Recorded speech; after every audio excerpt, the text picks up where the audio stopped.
welcome back, my fairies. I'm Matsurific, joined once again by the lovely Mama Wolf Meg. Hi. And we are back with more Persona 4 Arena. So, last time I let you guys vote on who we were going to play as, and you guys voted Teddy and Aigis. We have 3 left, and we've already said we're saving you for last, which means we get to play with Akihiko today, and then we're moving on to Labris to see her storyline. Hello, Beheld Spy, and hello, Goomba. Welcome to both of you. So let's go ahead and see what Aki's been up to and why he's all half naked, as Teddy would put it. Yeah. South America. A long way from home. Yeah, you're in South America right now, Aki. Yep. Ever since I left Japan, I've been constantly searching for places to test my strength. Before I knew it, I'd wound up on the butt end of the globe.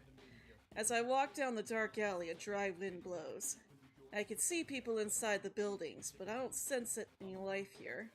Also, Aki, can you please watch your language? You didn't say it out loud, so I was able to censor it easily, but Aki, please. We just got started. Just because it's quiet doesn't mean that it's anything close to safe, though. Well, it just shows that not everywhere in the world is affluent. I sense a hostile presence from somewhere. I glance around and see 2 thugs smirking at me with narrowed eyes. Our gazes meet, and those thugs, a seedy-looking large man and a thin man, stand before me. Yo, bro, haven't seen your mug around here. The lucky thing we noticed you. Come on, man, spare us some change. We just need a little, man. We'll double it in no time in that gambling den over there. You're in my way. Move it. Well, they have no idea what they're getting into. The thugs are momentarily stunned by my answer, but their shock quickly dissolves into anger. And we were being friendly. I should have pulled this on you at the start. Large man's words produce a fusillade of a spittle as he... It's like, Aki, I don't like censoring you, but I also wish you would stop using such big words. What are you, Mitsuru? Apparently. As he simultaneously whips out what he believes is trump card. It's a weapon.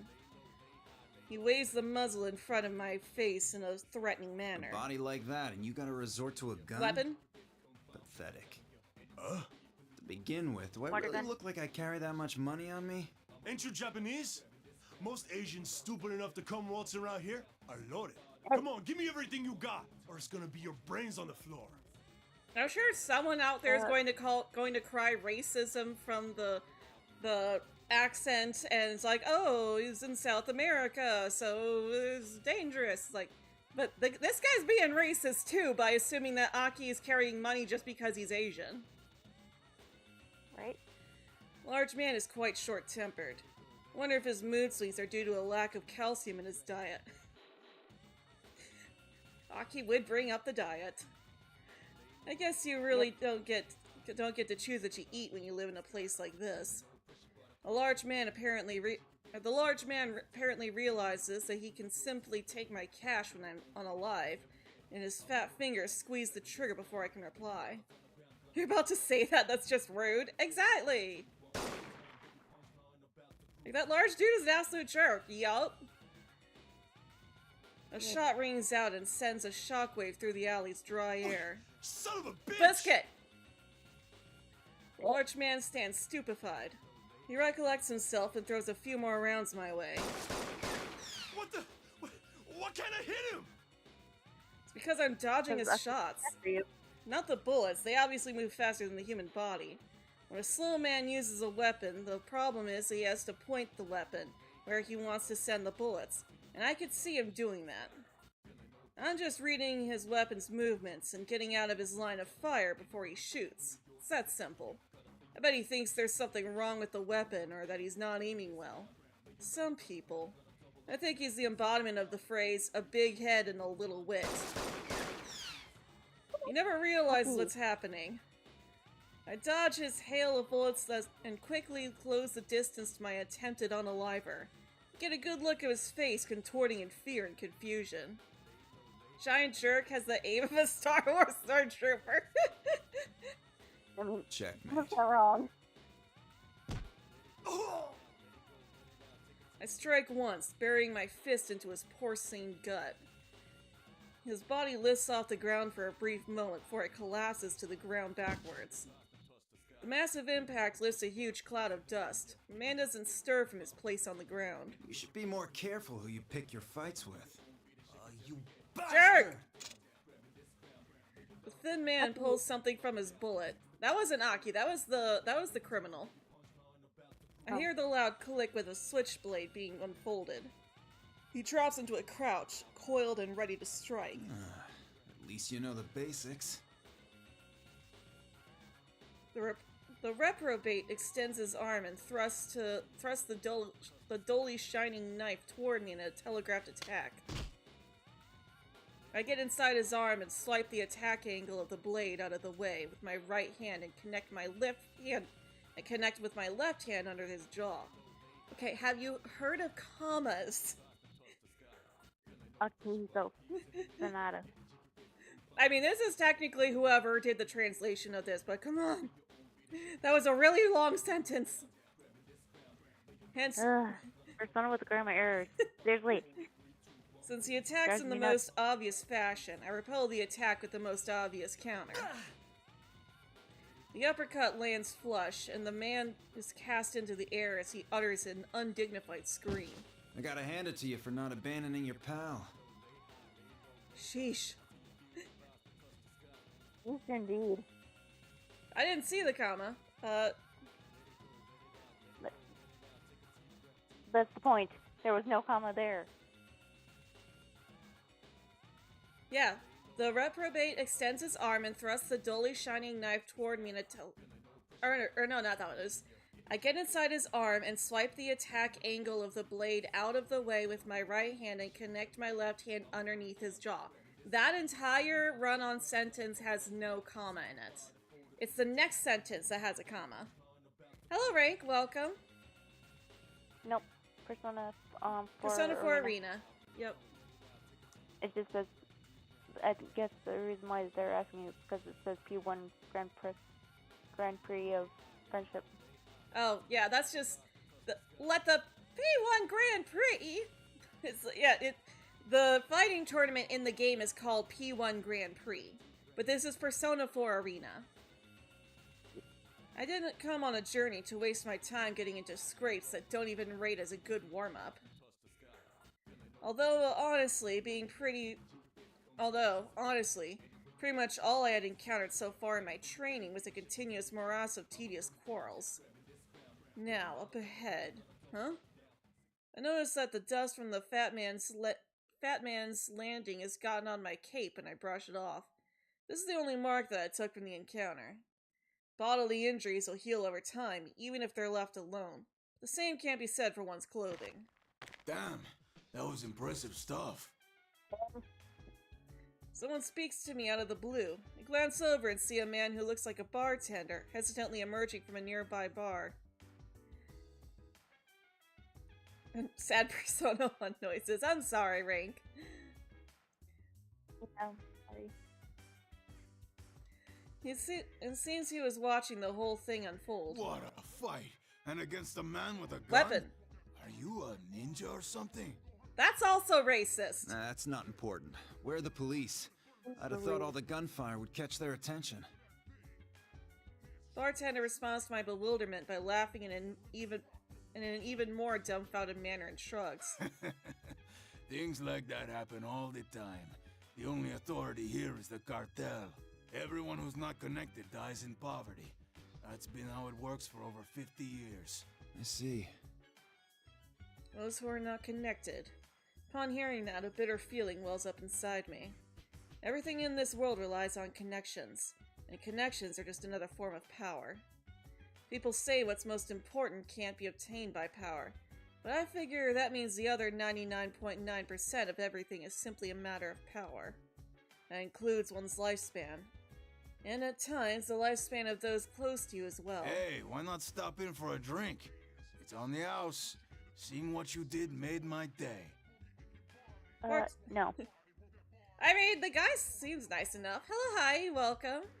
Bartender's Yeah, I know. cheerful voice snaps me out of my ruminations. It's Aki's reaction that's gonna get you. Are you sure? The cartel you mentioned might not like that. Hey, I'll get off easy compared to you. All I did was offer you a drink, not beat the hell out Stuffing. of their goons. A drink, huh? You have the good stuff in stock? Huh? It's hard to obtain that certain something around here. I haven't had any for a couple days now. I'll bet you know what he's talking about, too. Protein. Actually, Yeah, I was about to like, oh, I'm starting to go give me into a moment. withdrawal. What is it you're talking about, mister? Listen, I run a clean bar. Protein. I need a double shot of protein. Huh? Make it quick. It's only half as effective 30 minutes after I've burned some calories. Sorry, I don't know that brand. Is that some kind of sake? No. It's alright if you don't have any. Aki, the man serves alcohol. This isn't a workout place. Sheesh, what am I this thinking? ain't the... I don't sell protein powder. Yeah. Sorry, Aki. You read that as a Dean bar? No, clean. Sheesh, what am I thinking? You never know unless you try, but it was pretty stupid of me to expect a bartender in a dive bar like this would have protein drinks. I shake my head and collect myself. When I finally return to Japan, I'll have all the protein my muscle fibers are crying out for. Sounds great just thinking about it. Mounds of protein. Protein as far as the eye can see.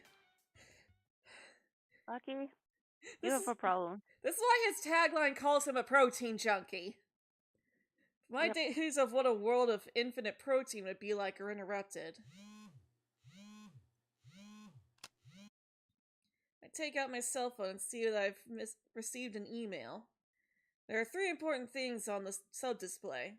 First thing is the icon that tells me that international roaming service is in effect. Second is the name Karijo. And last thing is the word urgent. Looks like opportunity's knocking sooner than I expected.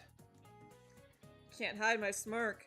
The fact that the message is urgent means that I'm being summoned for a mission. Fine with me. I haven't found any opponents worth my time here anyway. Plus, the training journey I'm on was preparation for these missions. It was my way of showing that I would be suited for taking on these special missions professionally. Seems that either my plan is working, or that this is fate telling me that the time to display my results has come. Neither, Aki. Sorry to say. I can't wait to see what kind of challenge there is in store for me now. Imagine what this unknown enemy could be, I imagine what this unknown enemy could be, and thrust my left fist proudly towards the foreign winds. Can't keep my body from trembling with excitement as I plant my fist into my right palm. Oh, Aki. He's in over his head. Early morning, May 3rd, Japan. I mean, in the Chie route, he gets beat up by a 16-year-old girl. I guess they're 17 now, but still. After a fight that took over half a day, I arrive in Japan. Or flight. It's so hard to read when there's white in the back. Every time I fly, it always strikes me how cramped the seats are, and how boring long flights are. Considering that we've Aki. been placed in a... Aki could honestly fly in first class if he's part of the Karijo group. I mean, he's not really part of the Karijo group. He's part of the Shadow Operatives, but he's not in the Karijo group itself. Though I'm sure Mitsuru would have, but I doubt he would have even thought to ask. Probably. Considering that we're being placed in a hypoxic environment, it's a waste not to equip the seats with pec decks. Aki! With pec decks, or give us access to some cardio equipment. I imagine that would be dangerous on a plane. Very. So I head towards the arrival lobby while thinking about my ideal airline. I hear something that I haven't heard in a while. A newscaster reporting in my mother tongue. Good morning. It's May 3rd, Constitution Memorial Day. Our top story today is an update on the hijacking 2 days ago. So this is after the hijacking happened. This is the day of when the game mainly takes place. 5 men attempted a daring hijacking of a domestic airline, the first such incident in Japan in the 21st century. Police began their official interrogation of the arrested suspects this morning. But all depositions have been vague so far, with suspects complaining of muddled memories. Psychiatric exams are being considered. Hello, Rosie. Welcome. So the P3 Hello, casts are adults here. Does that mean the P1 and P2 casts are grand elders now? No, because each Persona game only has a couple years of a gap between. Like, even Persona 5, which doesn't technically have a year attached to it, canonically takes place 2 years after Persona 4.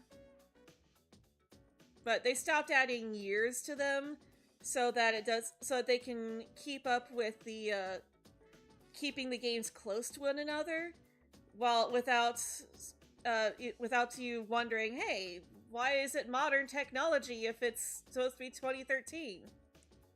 That's going pretty well, Rosie. Good to see you again. That must be the incident she mentioned in her email. 2 days ago in Japan, a jumbo jet bound for Kagoshima was hijacked by a group of 5 men. The hijacking attempt was quickly dealt with because of the hijackers' half-hearted planning, but there was a bigger issue. Well, it was also thwarted quickly because Aegis was there. Unbeknownst to the public, the passenger flight that was hijacked was going to have a very important piece of cargo loaded onto it. During the confusion surrounding the hijacking investigation, the cargo seems to have been stolen before it was loaded onto the plane. Hijacking was just a smokescreen for the real crime. Using a hijacking and a distortion for a simple cargo theft is pretty daring, but also desperate and risky. Hey, Dan, that you? Nope, it's fishy. Oh, hey, Fishy. It was stolen. Yup. Long time no see, Fishy. My mission is to retrieve that cargo from whoever wanted it so badly. This isn't a situation that can just be left to ordinary policemen.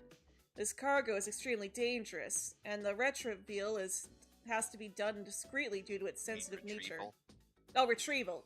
It's white on white is hard to read. Either way, yeah. Plus, like, certain words, you know it's supposed to be pronounced one way, but then you see it written down and you're like, huh? Exactly, Fishy. I haven't played any of the mainline SMT games, but I have played some of the other SMT spin-offs. Mainly I've played Devil Survivor. That was really fun. I played both of them. I look away from the monitor and begin walking again. Cell phone immediately begins ringing, as if the caller was watching me the entire time. The name Mitsuru Kirijo appears on the sub-display. Mitsuru Kirijo. She's the one who summoned me here for this mission. I didn't tell her any details about my return flight, but she must have found the information on her own and called after learning of my flight's arrival. She's still as Mitsuru for you. Yep, she's still as prepared as ever. It's me. It's been a long time, Akihiko. I'm sorry to call you back on such short notice. Water break. Don't worry about it. Water break. How was it a good stopping point? Mitsuru has much greater standing in the group than I. Oh, maybe he is technically part of it although he might just be referring to the Shadow Operatives. We've been classmates since middle school, and she fought alongside me in my biggest battle. I have a feeling that the only reason we're able to pull through such an ordeal was that we helped each other back then. When will people realize that giving text outlines drop shadows are the greatest? Yes! Like, even in my layout, I've got my text all with outlines.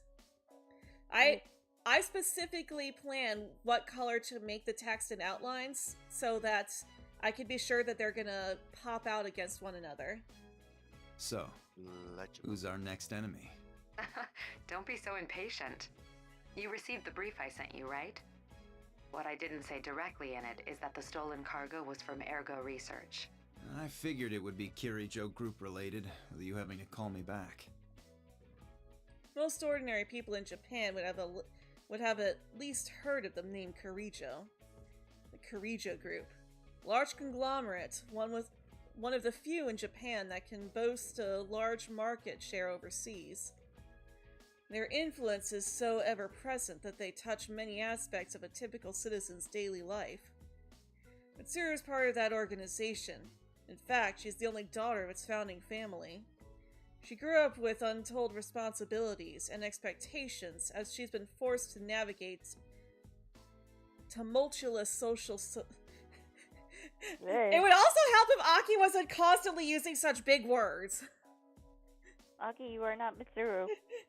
Knock it off. Tumultuous social situations ever since she was young. That's why she has a refined personality, mature beyond her years, and strong leadership skills. Although the same circumstances also expose her to the occasional surprising lapse into naivete. What was inside this cargo? The 5th generation anti-shadow suppression weapon, Labris. An anti-shadow weapon? Does that mean... Yes, she's one of Aegis' sister units. She was sealed at the time of the robbery, but we think it's very likely that she's been activated by now. Which means there's a good chance there'll be a fight. Alright. Yeah, this would be too much for the normal authorities. Sounds like it'll be right up my alley. Of course he sounds like he's gonna have fun. Of course he's excited. He gets to Wait, beat when things you- up. Yeah, and we know what happened in Persona 3. We could skip all that. Also, these graphics are from the first game. So they're not gonna look as nice as They're P5 not gonna Arena. look as nice as they're not gonna look as nice as Reload. Yeah, Reload, yeah. Normal people are completely unable to sense this distortion at all. Yeah, just more recap. Fighting is not our first option, but I'd be more reassured with you there. We have a general idea of where it was taken, the Inaba area, where there were reports of suspected shadow activity last year. Okay, I'll meet up with you at the actual location. PS2 resolution, yes, exactly. Are you heading directly there? You never change. Let me know if you need anything and I'll make the arrangements. Protein, that's all. What? No, it's better I don't ask. Just Good It's always idea, about Mitsuru. It's always about protein with him. I know, like, You need a good dietary balance, Aki. you missed the part earlier where he beats up some guys from the cartel and a bartender offers him a drink and he's like, you got any of the good stuff? Protein. Haven't had any in a couple weeks now. And the bartender is like, what? It's like, what? I don't know what that is. And I told Matsu, like, I almost called you Mitsuru. Aki, this is not the gym.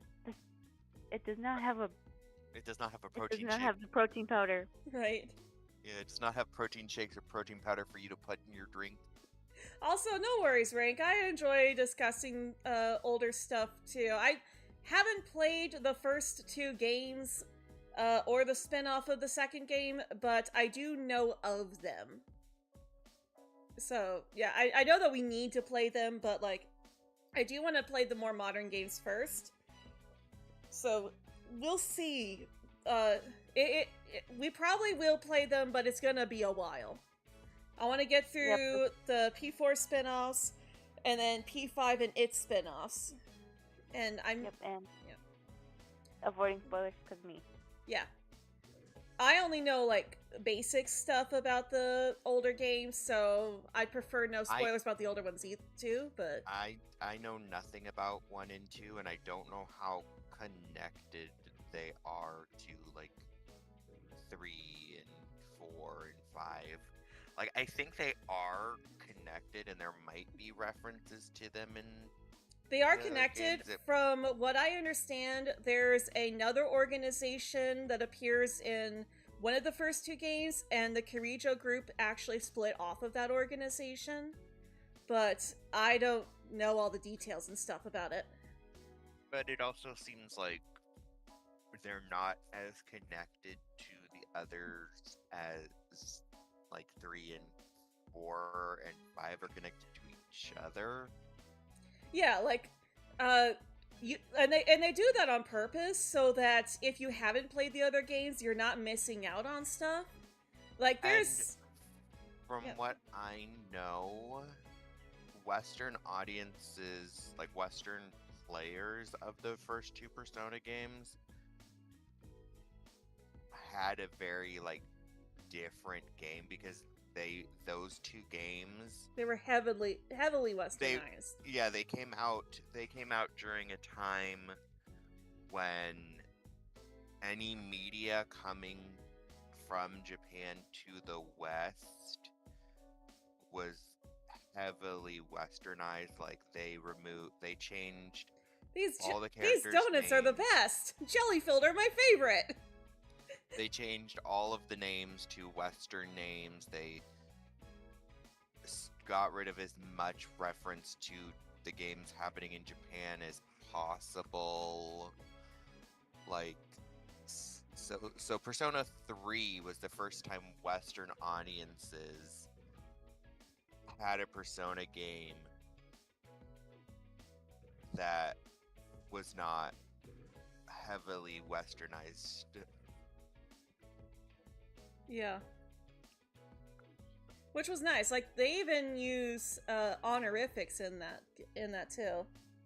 Although they use them less in the original than they do now. But like that also makes sense because that was like the first, like you said, that was the first time. So like, oh, we're gonna test the waters here. Yeah, it was Western audiences weren't as familiar with Japan's use of honorifics as we are now, where it's common. Most people who know anything about Japan from any kind of perspective know that like Japan uses these very specific types of honorifics. Bless you. And there's not, and so we're going to use them now when translating because there's not always a one-to-one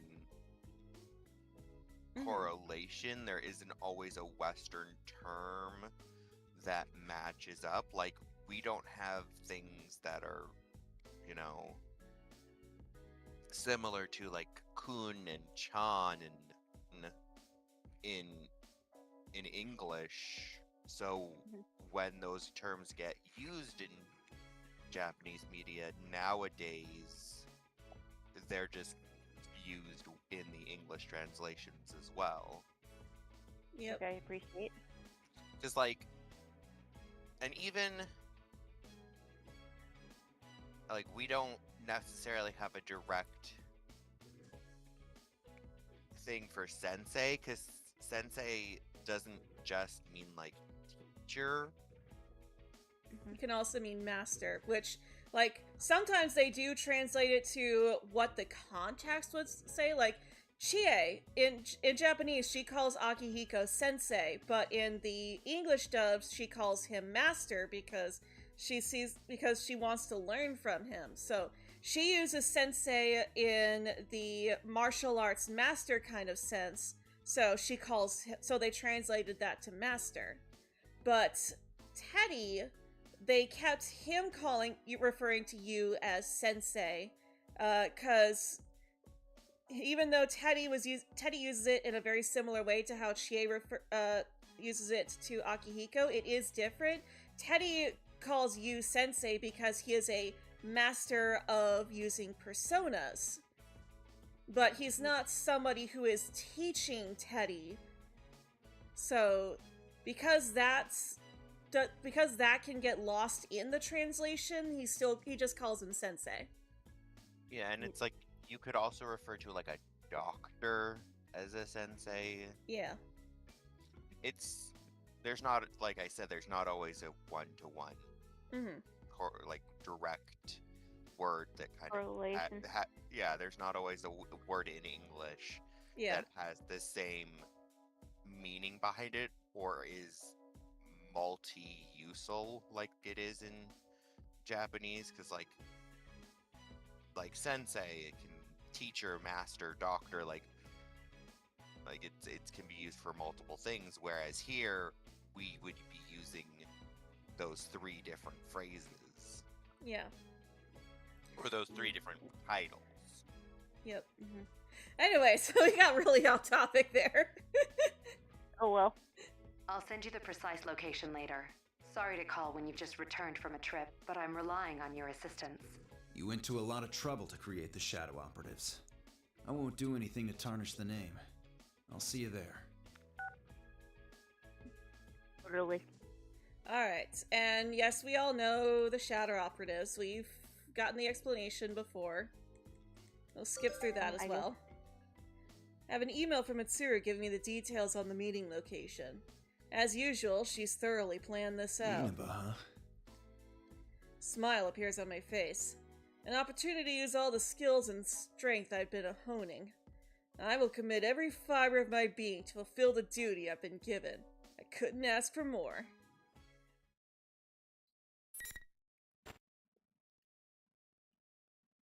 Alright. The same day, afternoon. I arrive in Inaba earlier than... Where you? What did Aki mumble earlier? Oh, he's Oh, like, Inaba, Inaba, huh? huh? Yeah. Okay. He mumbled it, and I'm like, wait, what? Aki. I arrive in Inaba earlier than planned. There's a lot of time to kill before I need to be at the meeting. In order to get a feel for the town and what's going on, decide to walk around a bit. You're gonna draw a lot of attention dressed like that. Yeah, that's what I was thinking. I'm like, He always. I'm like, if this was now, he would not get it through airport security. Dressed. That's what the I was way he saying when, like, when Yeah, we were dress- doing Agus's route fishy. I was like, how did he get it through airport security?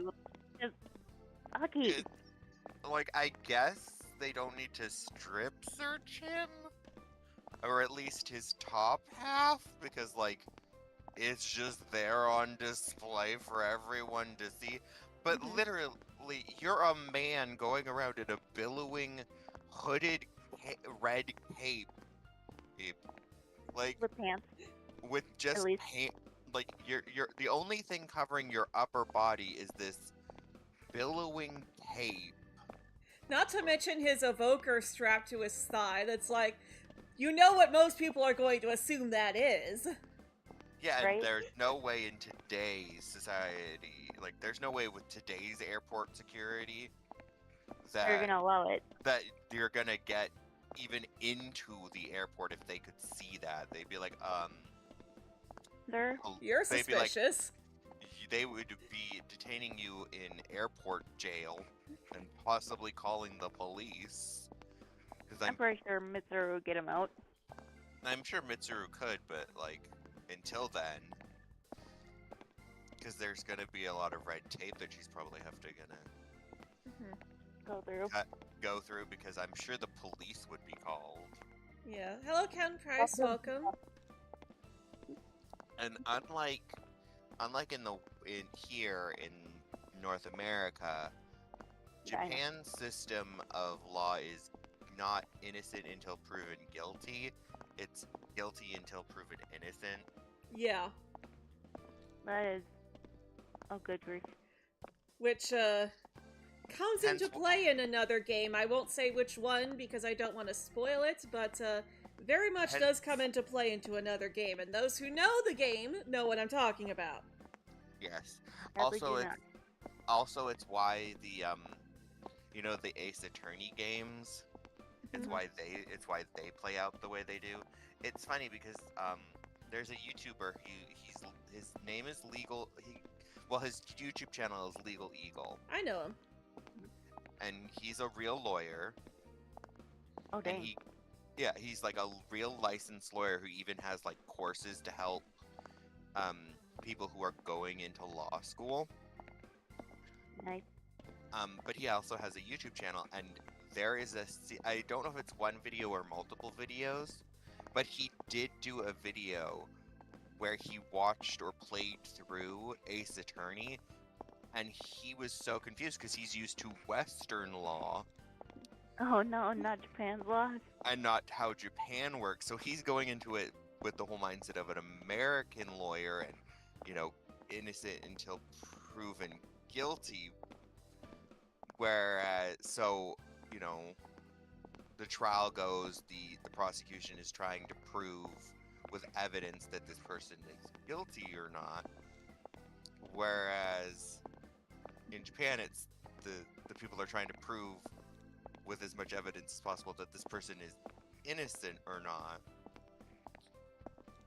Yep. And So prosecutors often don't care. They just want to get their guy in jail. yeah. Anyway. Yeah. But yeah, I've seen him in his channel. I also saw his video on Legally Blonde, too. Oh my gosh, that movie is so fun. It is. It is a great movie, and from what I have heard, actually pretty accurate to American law. Can't believe that people think a level 4 shadow-related case occurred here last year. As far as I can tell, there doesn't seem to be any disturbance going on right now. Looks like the unit named Labyrinth isn't running amok here either. As soon as I stray from the main street a bit, it's mountains and fields are as far as it's mountains and fields as far as the eye can see. The air is clean and traffic is pretty light, so the town has that going for it. This would be a great place to go running early in the morning. Yeah, Chie goes all the time.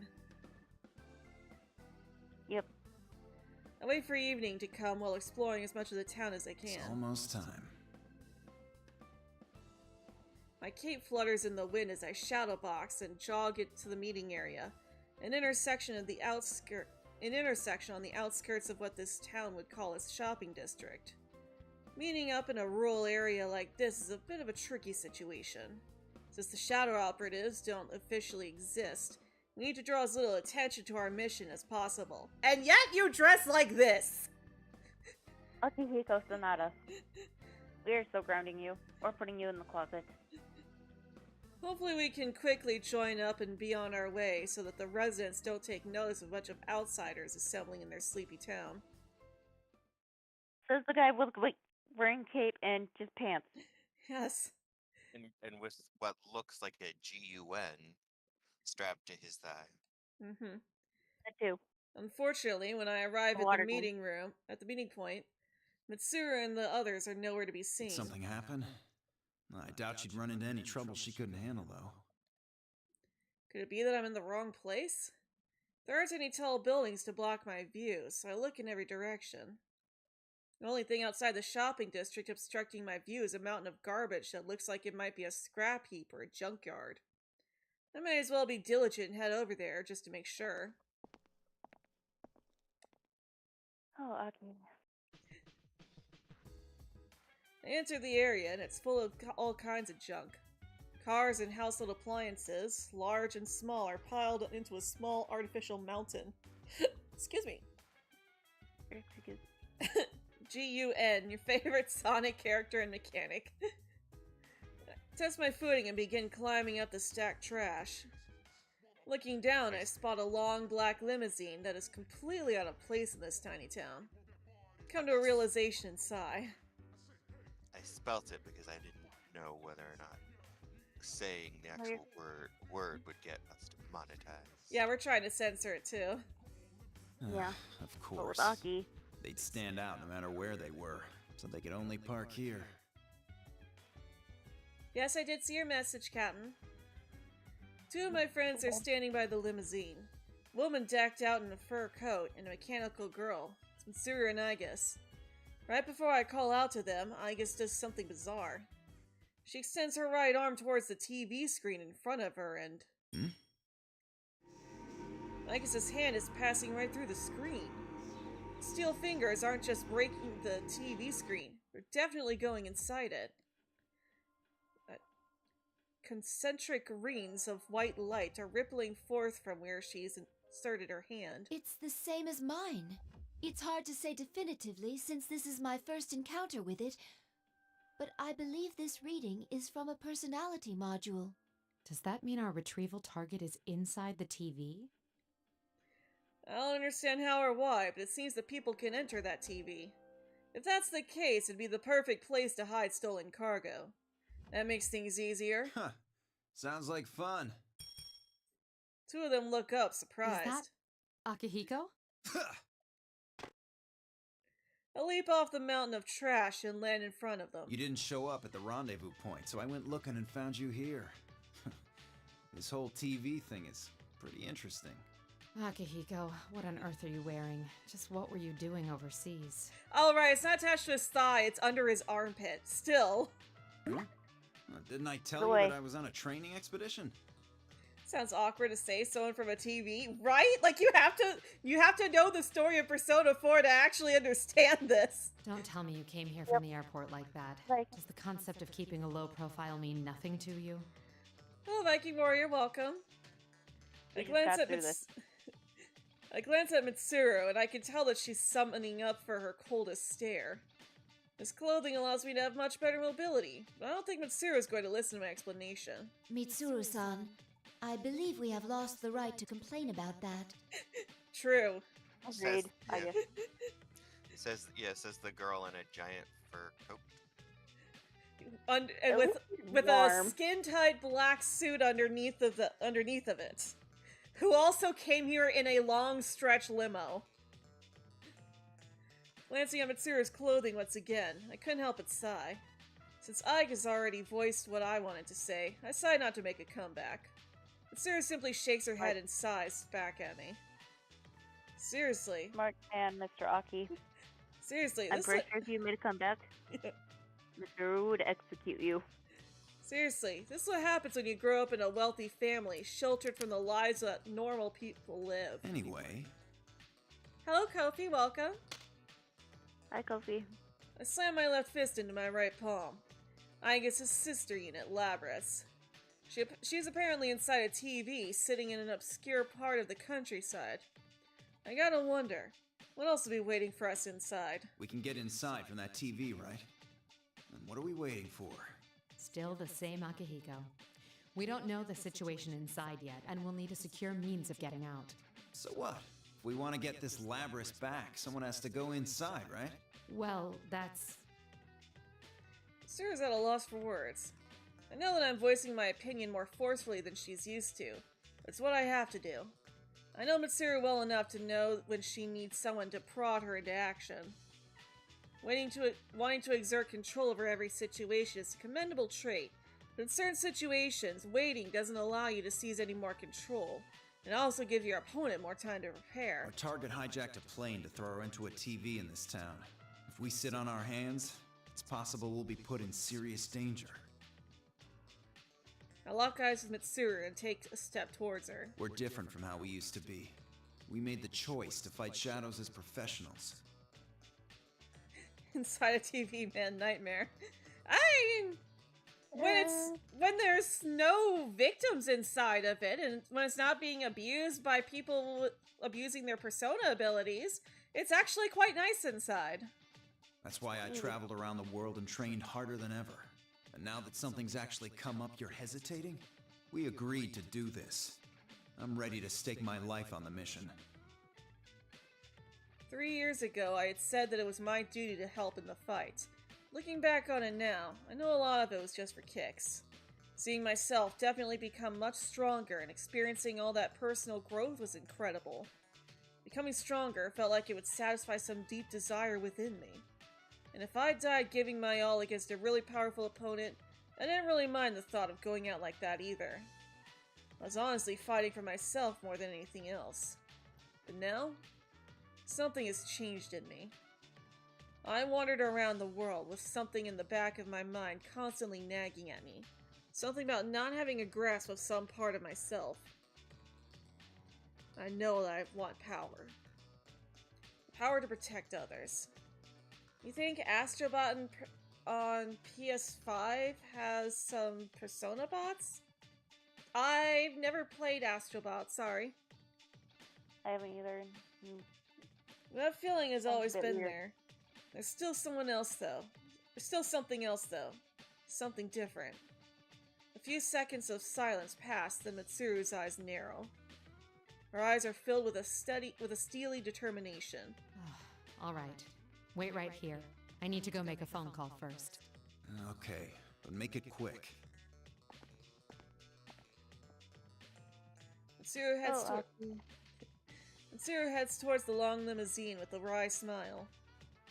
I turned my gaze towards the most prominent of the illegally dumped TVs. It's just Astrobot Igus? Okay, well that's cool. So I reach out towards the screen. My fingers sink into it in exactly the same way Igus's did. My fists are ready for action. Excitement wells up within me as a reaction to the new sensation I feel from my fingertips. And it's the usual cutscene where they go into the TV, and then, oh hey, Naoto's there too! What is that? When I open my eyes again, the first thing I could see is a high ceiling. I get to my feet and look around. Basketball hoops, the ground lined with white tape, and folding chairs stacked high into the air. Is this a gym? Yes, Aki. What I'm seeing now isn't matching what I expected to be seeing. If my memory's correct, I entered the TV with Mitsuru and Igus. Is this what's inside of the TV? It hits me. Not exactly. This isn't reality. Everything looks extremely real, but I sense odd presences nearby. I brace myself inside this oddly quiet gym. If I'm the only one here, I must be cautious. Alone? I suddenly realized Mitsuru and Igus should be here too. They came to the TV with me, but they're nowhere to be seen. Did we get separated from each other as we were falling in? No, it's more likely that we were separated intentionally.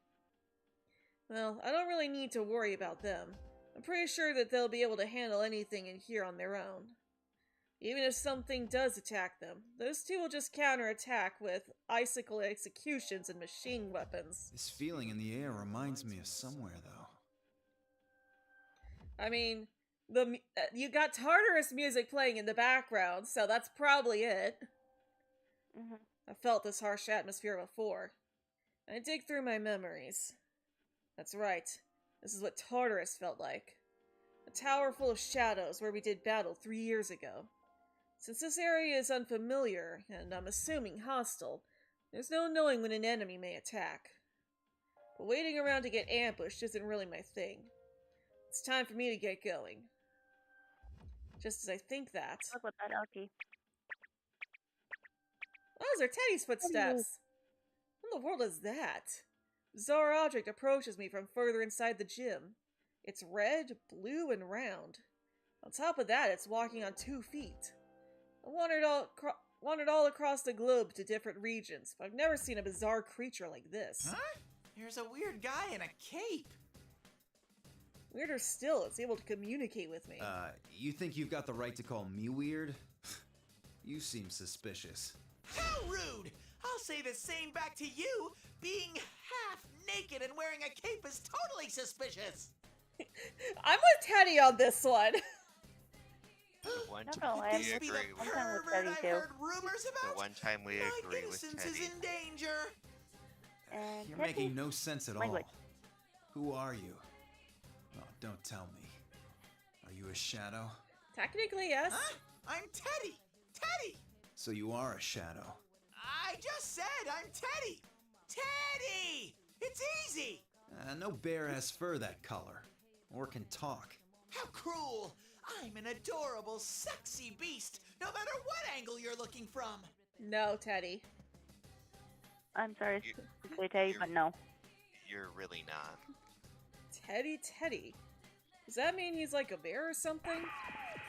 Yes. Suddenly, a monitor nearby springs to life. What appeared on it is also red, blue, and round. It's another bear thing, or to be exact, it was also Teddy. I can't have you wandering about on your own. You're such a troublesome bear. You're the troublesome one! How dare you do whatever you want while looking like me? It's a violation of my image rights! I Um, don't quite get his pronunciation of violation. Like, it I doesn't didn't either. It doesn't seem like a bear pun. No. What's going on? Are you twins or something? Huh? No. I've discovered an unknown, half-naked caped man! An intruder! Unexpected! And X. Shadow Lovers broke She's for the glitching out. Aki again. Suddenly the sound and image on the monitor get corrupted. Just when I thought I was going to start figuring some things out about this place and these creatures. Screen flickers and dies out. Is this some kind of ruse? Monitor pops back on. Once again, it has Teddy's, this is too confusing. I was gonna refer to the TV bear as bear number 2. People in a lot of overseas cultures add suffixes like the second or the great onto their kids' names, so I figured I'll go with something similar. I'm in some crazy TV world, so I'm not just gonna assume that these guys are Japanese. Like bear number 2 is going to care anyway. I've wasted enough time rationalizing this. Bear number 2's eyes gleam in a sinister manner. He starts speaking clearly now. Case 04. Unintended intruder. Entering elimination process. Elimination, huh? I don't really have any clue as to what's going on yet. But I do know that bear number 2 has just won the right to be the first one here to taste my fists. I don't know exactly what's going on, but I've seen enough. Looks like you're the enemy here, bear number 2. At least he's quick to figure out who the bad guy is. Yep. I'm not sure how much stock I should put in common sense while I'm in this TV world. But if he's using a PA system, I'm guessing that there needs to be some kind of control booth for it. Since I'm in some kind of school, that means I'm probably going to find bear number 2 in the announcement room. Labrys is inside here, and if bear number 2 is running this whole event, he's got to have some kind of information about her. I turn to Teddy. As for you, Teddy, he seems to be your enemy too, but why don't you step down and let me handle him? I proceed to walk off in search of the announcement room. You're not going anywhere until you fight Teddy. But... Sorry, Aki. No way! What?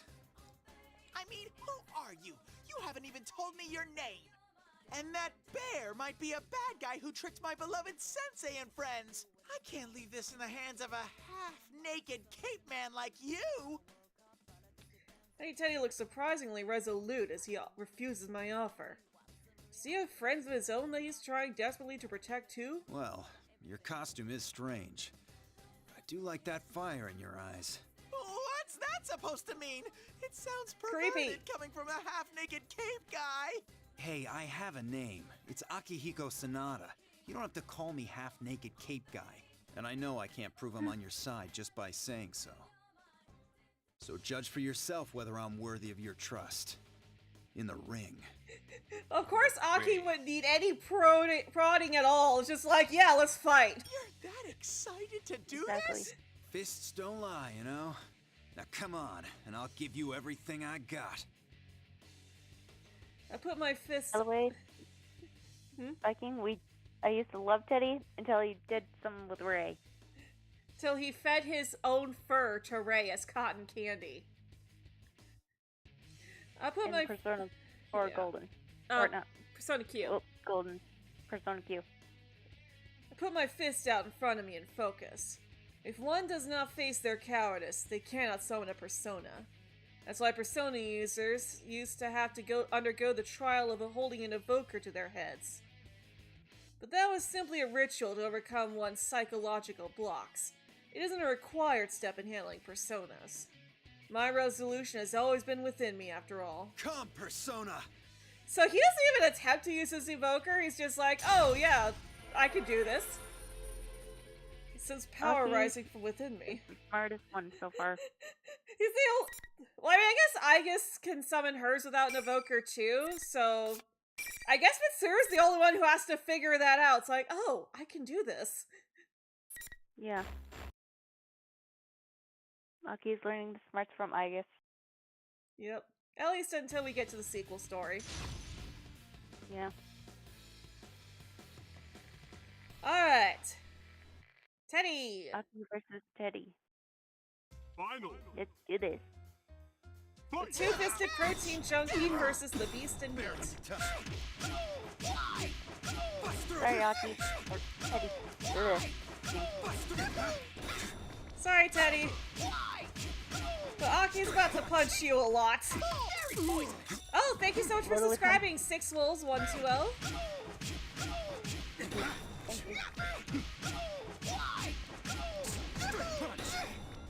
Alright. Sorry, Teddy. Aki's about to punch you through a wall. Like he did with Kanji. I can feel the I can feel the owie!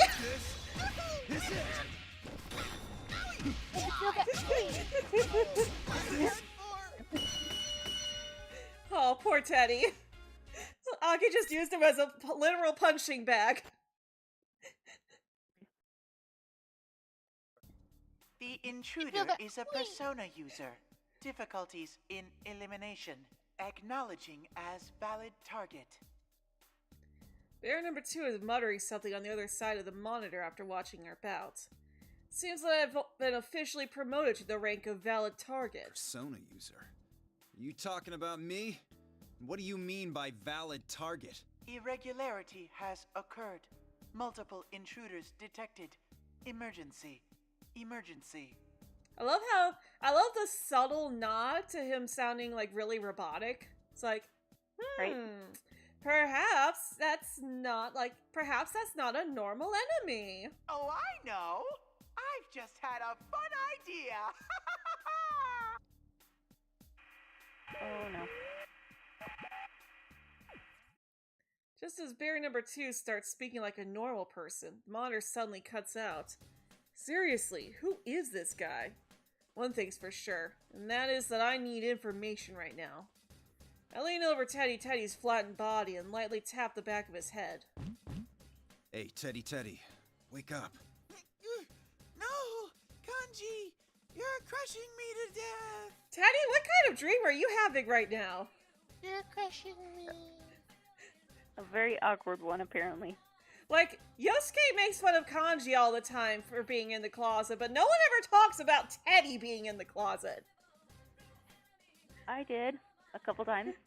Well, you just talk about actually putting him in the closet. Oh, that's because he deserves it after feeding his own fur to Ray-chan. What's going on through this guy's head? Teddy, wake up! I smacked Teddy a little more forcefully this time. I was worried that it might make him even flatter. That's a risk I'm willing to take. Looks like that did the trick. Teddy gets up using whatever weird stomach muscles he has and yells at me while still in that flattened state. Hey! If you hit me so hard, you'll ruin my beautiful coat of fur! I'll go bald! Oh gosh, that face by Teddy! Oh my goodness, we're getting a raid! Undead raid! Hello, 08180, welcome! And it's just Teddy, not Teddy! This is getting to be a pain. I'm not sure who's... oh, it's Levi! Hey, Levi, welcome! Levi. Meg, you want to go ahead and grab her link, please? Hello, Jewel, welcome! On it. Thank you so much for the raid, Levi. Guys, make sure you subscribe to Undead Levi. She's a good friend. We haven't had a chance to collab yet, but I've been in her streams quite a few times. Teddy purses his lips and looks away with a huff.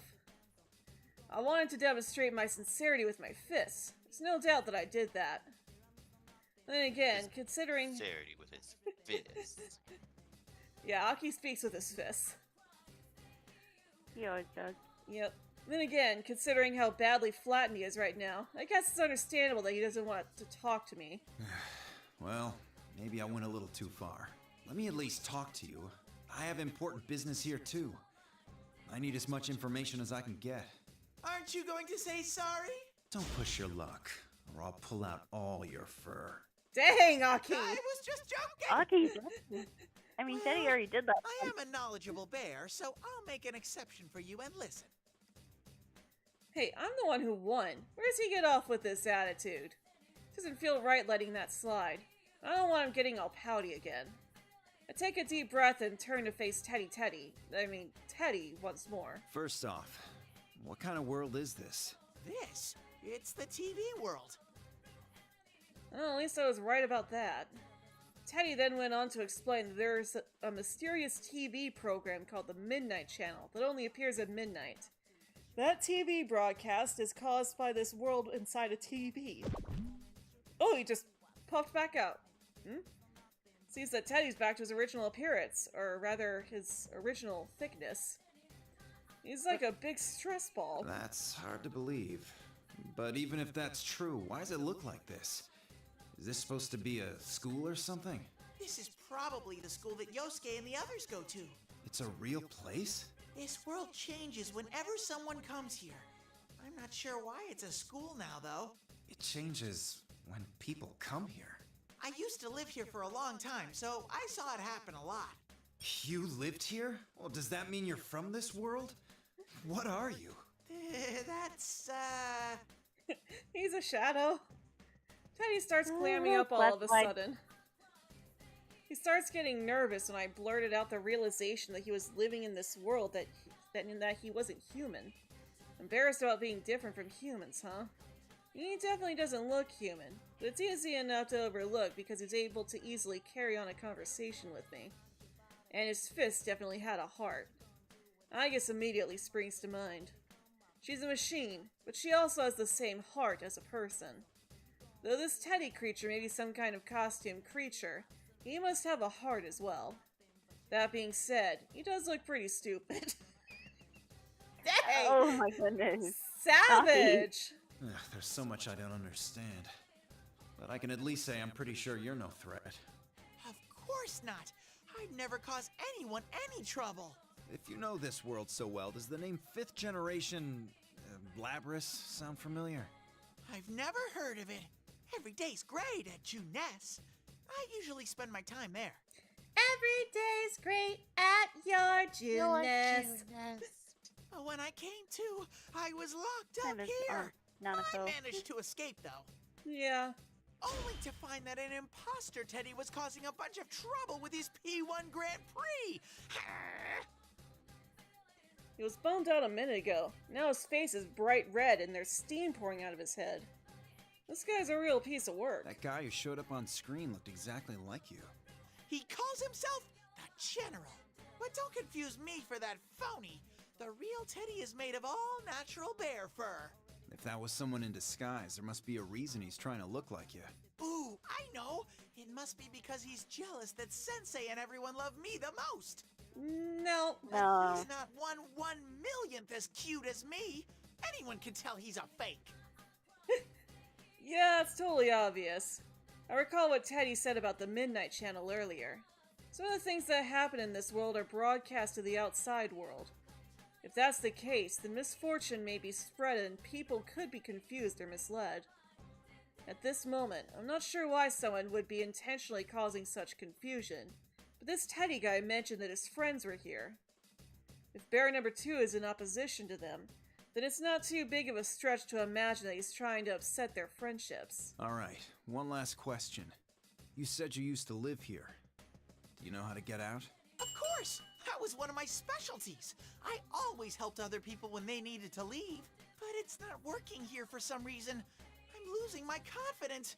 This is one bear of a Ted-ache. Headache. No. Pun aside, I'm glad that I completely forgot about this. I'm glad that they do at least acknowledge in one of the routes that Teddy is unable to summon the exit TV. Yes. Because it shouldn't matter where he is, he should still be able to summon the exit, but for some reason he can't summon it here. Most likely something to do with Shadow Labrys messing with his ability. Ooh, that was an advanced joke! This is no laughing matter. We won't be able to get out like this. That wasn't advanced at all. Sheesh. He did give me valuable information, though. I now have somewhat of a grasp of the situation. My main objectives of retrieving Labrys and escaping from this world. I won't be able to accomplish either of these things as it stands. And all we can really do on our own is speculate. Thank you so much for subscribing, one. So Bear number 2. General, was it? I'll have to pound some more detailed answers out of him. All I need to do now is keep moving forward. And if I'm gonna move forward, I don't see the harm in doing it quickly. That's it. You're coming with me. He can't. I'm assuming that I'm probably going to need this guy's help in getting out of here later. So I grab the back of Teddy's head and sprint forward. Dang, just his head, not even his hand? Just as Apparently not. Just as I'm about to exit the gym, Teddy gets completely stuck on something. You're gonna tear it off! I look behind me and Teddy is wildly flailing his arms around. I don't see anything. Well, I don't see anything holding him back. What kind of trick is this? Hey! You almost made me lose my head! Literally. Ignoring the huge fuss Teddy's making, I reach over towards where Teddy's stuck. I don't feel anything. Guess I'll have to try again. Oh no, hush. No! Aki! I pull the back of Teddy's head toward me with my full strength. Aki, you are very strong! He's definitely stuck on something. Why does every strong person that Teddy meets up with try to rip him through the invisible wall? If I had a nickel for every really strong person that Teddy has come up against that has tried to pull him through an invisible wall, I would have 2 nickels. Wouldn't it be 3? No, it's only been Labrys and Aki. Oh. For a moment, it looked like the zipper on Teddy's neck warped. Whatever. Probably just my imagination. Huh? Looks like there's a wall that I can get through, but you can't. What a bizarre place this is. Says the half-naked cape guy who pulled at my head so hard it almost came off! Oh well, I'll have to leave you here. Make sure you don't go anywhere alone, you hear me? I can't burn any more time here. As I turn my back towards Teddy to proceed on, his yell echoes inside the gym. I won't let you abandon me! I get lonely real fast! I'm coming with you! Teddy, it's already been established you can't proceed! An enormous crash reverberates throughout the area. I turn around, I see a flattened Teddy fluttering to the ground like a sheet of paper falling off a desk. He must have gotten a running start and slammed right into whatever's there at full force. Did he just run straight into an invisible wall head first without even thinking about how much that would hurt? Huh. No one ever said Teddy was smart. No. No one has ever said that about Teddy. This guy said that the general's an enemy of his friends. Because his friends are at risk, he can't just leave everything to me. His lack of regard for personal safety may be because he's so worried about his friends. He behaves oddly. Once you look past that, you can totally empathize with him. Sorry. I'll come back for you when all this is settled. Just hang tight, Teddy. I know this is a tough situation. I hurry to where my enemy is, for my mission and for the sake of Teddy and his friends. I hate to say this, potato kind of deserve that. When I step outside the gym, I hear a cheer from somewhere. Voices seem to be coming from outside the school building. Did a large number of people come into this world? Also, I don't know if you heard it, but the cheering just, abruptly cut off. It did. Hello, Spy. Welcome back. This place is supposed to be a world inside a TV, but this kind of seems like a real school. Feels like an event at a culture festival or field day is taking place. There's still so much about this place that I don't know. There were many parts of Teddy's explanation I couldn't grasp. I need first-hand knowledge. I need to see some things with my own eyes. I step out to what looks like the school's main gate and check the nameplate. Yasagami High School. I remember seeing that name in the report on Inaba. So what Teddy told me about this place being scenery made to look like an actual high school is correct. But why recreate a high school building inside a TV? As I'm taking stock of my surroundings, a high-pitched girl's voice emanates from a nearby speaker. Ladies and gentlemen, what will the next match be like? An abrupt and confusing school announcement. Cheers arise from somewhere, seemingly in response to the announcement. And I sense the presence of others, and when I look around, I notice silhouettes of students that seem to be watching from all angles. Are they human? They look like they're human, but I don't sense any life from them. No matter where in the world I went, people who were excited about a battle had a certain spark to them. These guys don't have it. Wow, this is one fired up crowd. Hi everyone, I, Risette, will be your commentator. But first, the General would like to say a few words. The mic's all yours, sir. One, I've got the vast majority of Pokemon, so you can just change your avatar to whatever Pokemon you want.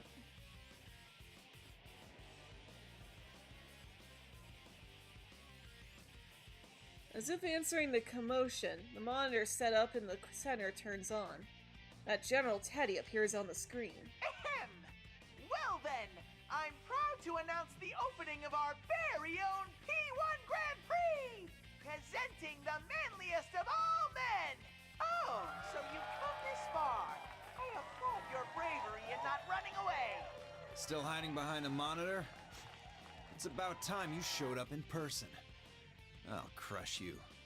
Nope, sorry, but I'm not falling for a cheap ploy like that. You better follow the rules. Allow me to explain. Also, water break. The P1 Grand Prix is a one-on-one battle. Those who are paired off must fight. Only the winner may move on. Only the winner may move on. And that invisible wall Teddy ran into with his face must be part of the contest this guy set up. Huh. Interesting. Who are you gonna make me fight? He would be excited. Bizarre laugh plays and the image on the screen switches. What showed up next seemed like an odd commercial for a P1 Grand Prix. Someone produced a video like this for the event. Does that mean everyone here is a willing participant? No, they are not. That is not how the Midnight Channel works. From the looks of it, they seem like ordinary students. I just don't think everyday students like this would be involved in the hijacking of an airplane and the stealing of Labris, but... Huh? Who are they? I don't have to answer that. Sorry, but I don't have time to play along. I'm taking back Labris. You are? Huh? The general on screen looks shocked by my words. Happy to have a shiny Alolan Raichu and normal shiny Raichu from Gardner. Oh, nice! I did see he was doing a giveaway.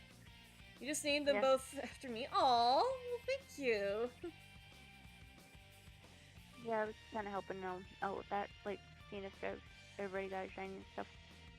I was going back and forth between watching videos and drawing. I didn't really feel like being in chat, so I wasn't watching anybody's live streams. He'd been evasive or just laughed at anything I said until now. This obviously struck a nerve. Don't think everything's gonna be that easy for you. You all should suffer, and then suffer some more! Alright, Shadow Labris, you're kind of peeking out a little bit there. Yep. Not exactly sure what specifically antagonized him. Seems like he definitely knows something about Labris. You think you can make me suffer, huh? Well, bring it on. I flourish my cape and head into the school building. It won't be easy, huh? I think about what the general said a moment ago. Honestly, I can't really think of too many things in my life, even when things went easily. Growing up as an orphan, my memories of losing what was most precious to me. I've never gotten too burdened by it, but I've constantly been pitied by others for my misfortunes. Whatever. I never expected it to be.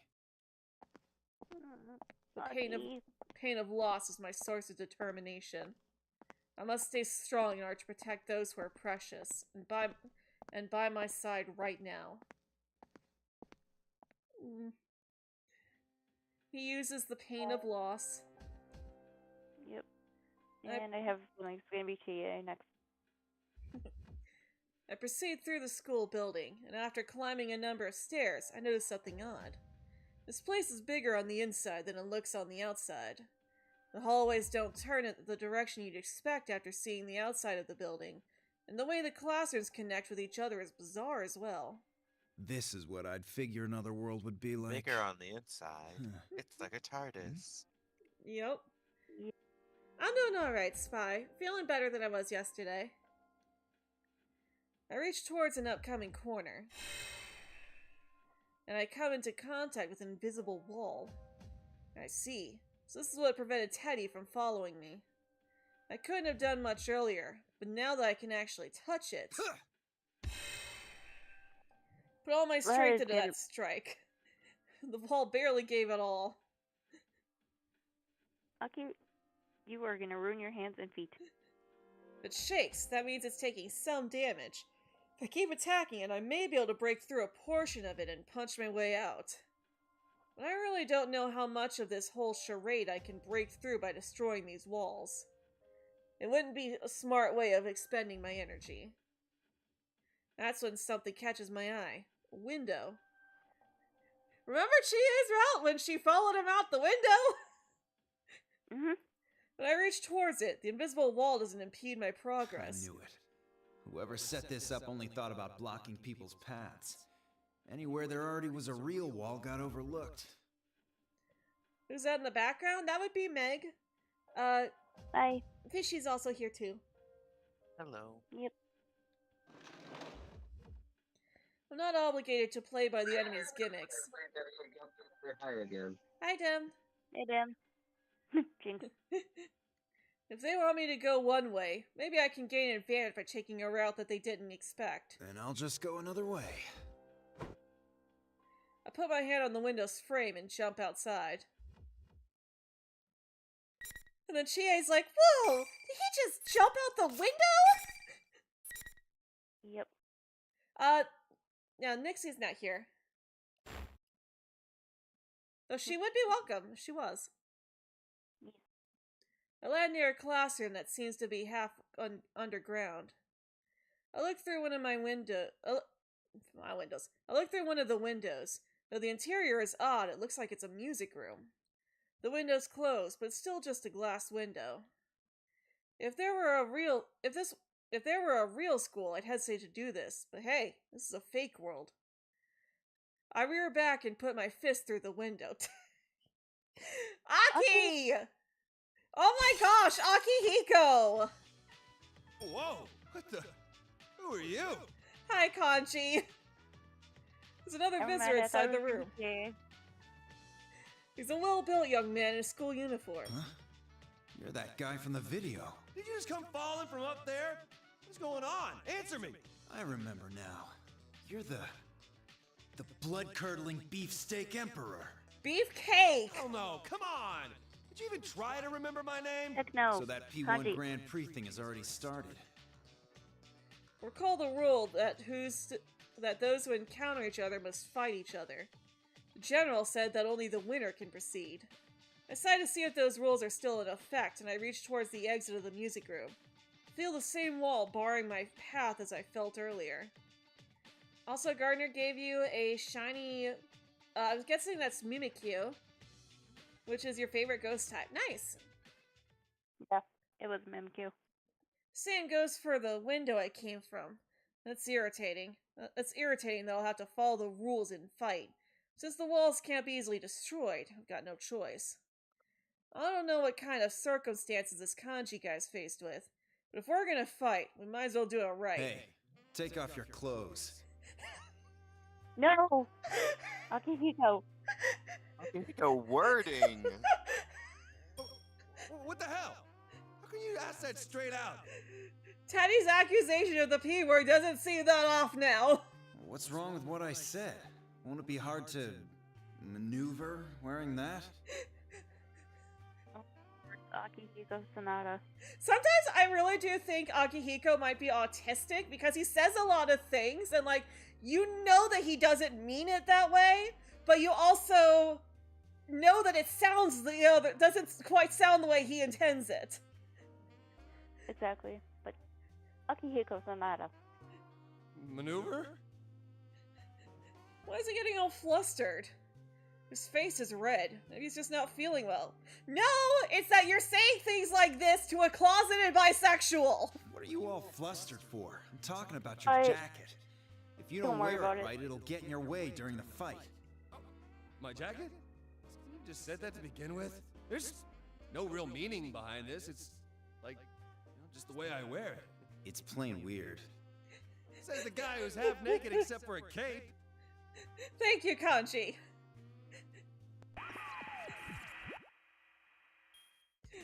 Seriously, you're ridiculous. It's bad manners to jump out a window like that. General makes a disgusted face and seems to be pretty upset about me mucking up his plans. Sorry to say, I've never been big on manners. Too bad things didn't go your way. We'll see if you can keep that attitude up for long. You must fight whoever you're paired with. Now get started! I understand that, but I can't attack someone who doesn't have the urge to fight. I turn towards Kanji to spur him on, but his expression is completely different than it was before. Oh, time for the interference. The redness in his cheeks are gone, and there's a fire in his eyes that almost seems unalive-ish. Looks like there was no need for me to worry after all. Jeez, you keep saying the weirdest crap. Garbage. It's like I'll have to make you leave. Let's get this started, Capey. What, now you're interested? Alright. Come and get me. You're not really strong anyway. Just a fake. Nothing worthy about it. What's that supposed to mean? Shut up! Why don't ask yourself that? Here goes. Rup! You see why he isn't big on manners from those words he chose? Well, no, he just doesn't think about the way his words come across. He doesn't mean them in that manner, so he doesn't think about the possibility of them coming across in that manner, which is a very autistic thing. That's why I think he might be autistic. That's what I'm thinking too. Not everyone with autism has that, but I know that's one of my autistic traits, and I know that it is something that some people with autism do have. Yep. Sorry, sorry, Kanji. Alright, two-fisted protein junkie versus the blood-curdling beefcake emperor.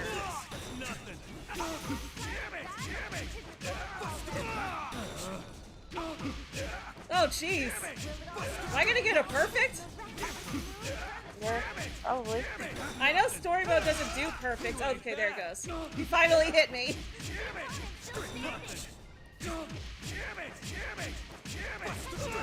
Hello, Beacon of Very welcome. Or I guess Beacon Alexi. Swinging by, you're sick in bed, so hellos. Hi, sorry to hear you're not feeling well. Hope you feel better. That was me yesterday. But I did get a lot of drawing in. That's me today. I'm having one of those days where you just feel all stiff and achy and just kind of off. Yeah. I take a deep breath next to the collapsed kanji to lower my heart rate and wind down from the battle. Then, I calmly re-examine my surroundings. During the battle, I had noticed that the spectating shadows had changed into something completely different. They're not humans. They're silhouettes shaped like people or something.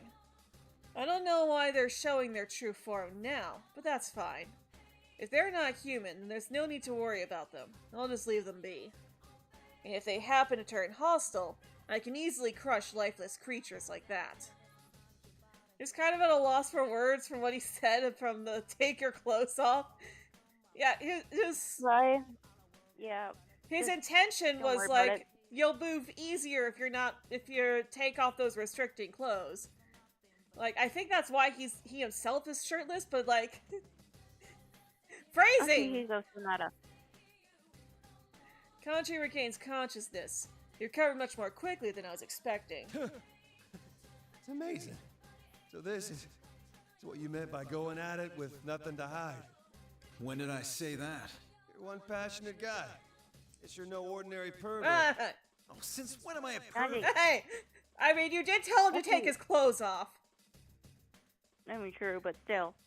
Kanji Good flashes a freaky bright smile that's different from the one he displayed before the fight. Anger and hatred have fled his body entirely now that the fight is over. Seems like he's got spirit. Ow! Man, for a dream, this sure hurts. He's still half asleep. That's weird. How come a dude I've never met before is here in my dream? I mean, I dream about people I've never met before, too. Dream? What are you talking about? Aren't we inside the TV world? Huh? The TV world. If you can dream with your eyes open, I'm pretty impressed. What? You're Just watch inside the Rick in. TV? It's creepy. Seriously thought this was all a dream! Oh, Kanji, we love you. We do. Never change. Doesn't seem like Kanji's He is acting. A hippo. He honestly seems to think that this entire thing was all a dream. I thought that the people in the promo video were related to the general. Maybe everyone here is actually dragged into this by force. If so, Yep. I can't abandon the others who were in that video either. Hey, do you have any idea who the other people in that video were? They were pretty much all my friends, but... Oh, crap. Garbage. Oh, not crud. Kanji clutches his head as something occurs to him. This difference seems quite serious. Thought this was a dream, so I kinda sorta beat the snot out of a couple of them. Well, if they lost to someone who was half asleep, they'll just have to suck it up. You think so? Hey! Things are just that black and white to you, huh? Seriously? I thought it was going to be some important information. This Kanji guy's been yanked out of his normal life into this weird situation. He seems oddly blasé about it. This isn't a dream. Blase. Then Blasé. Ted and Rise are really hosting it? General Teddy. The other Teddy said that he was a fake. A fake? You're kidding me! How'd he make such a perfect copy of the bear suit? That's the part you're hung up on? But yeah. They're hardly twisted bastards who Jerks. enjoy watching friends crush each other. You seem pretty sure of your friends. Man, the things I went through with those guys.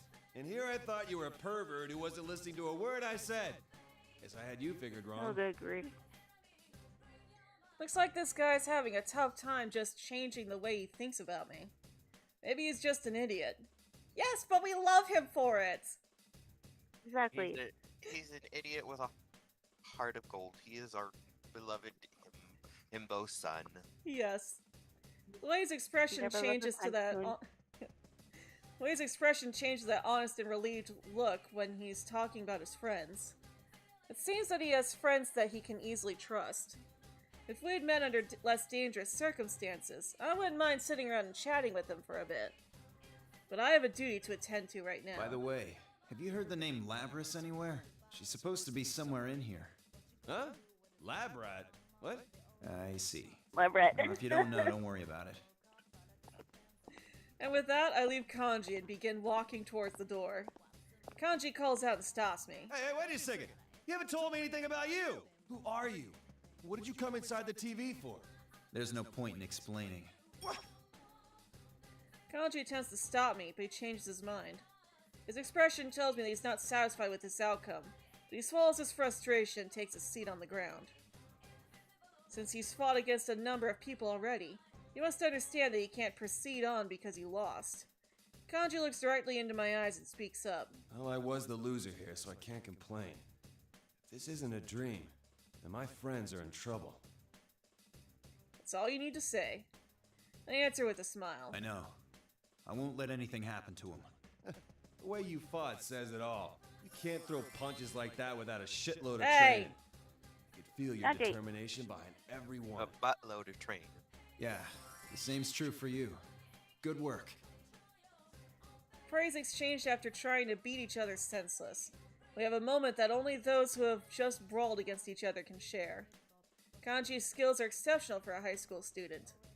When I was in the boxing club, there were only a handful of guys who could stand to trade blows with me just like he just did. Considering that he's this good with self-taught fighting skills, there's no question that he'd become an unparalleled fighter if he had proper training. But you should be careful. My friends are hella strong, you know? If you're not careful, you'll be eating pavement. Was that supposed to be a genuine warning for me? Or was that a boast about how great his friends are? Either way, I can understand the feeling behind his words, so I smile back at him. I don't know about that. My fists can't be stopped that easily. There's nothing Goes more back that to an invisible wall. There's nothing more that I need to say to Kanji. I turn and begin running down the hallway.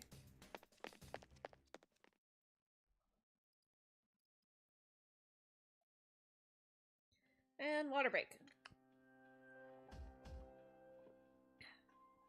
Sometime after parting ways with Kanji, This is pointless. I'm still wandering aimlessly through the school building.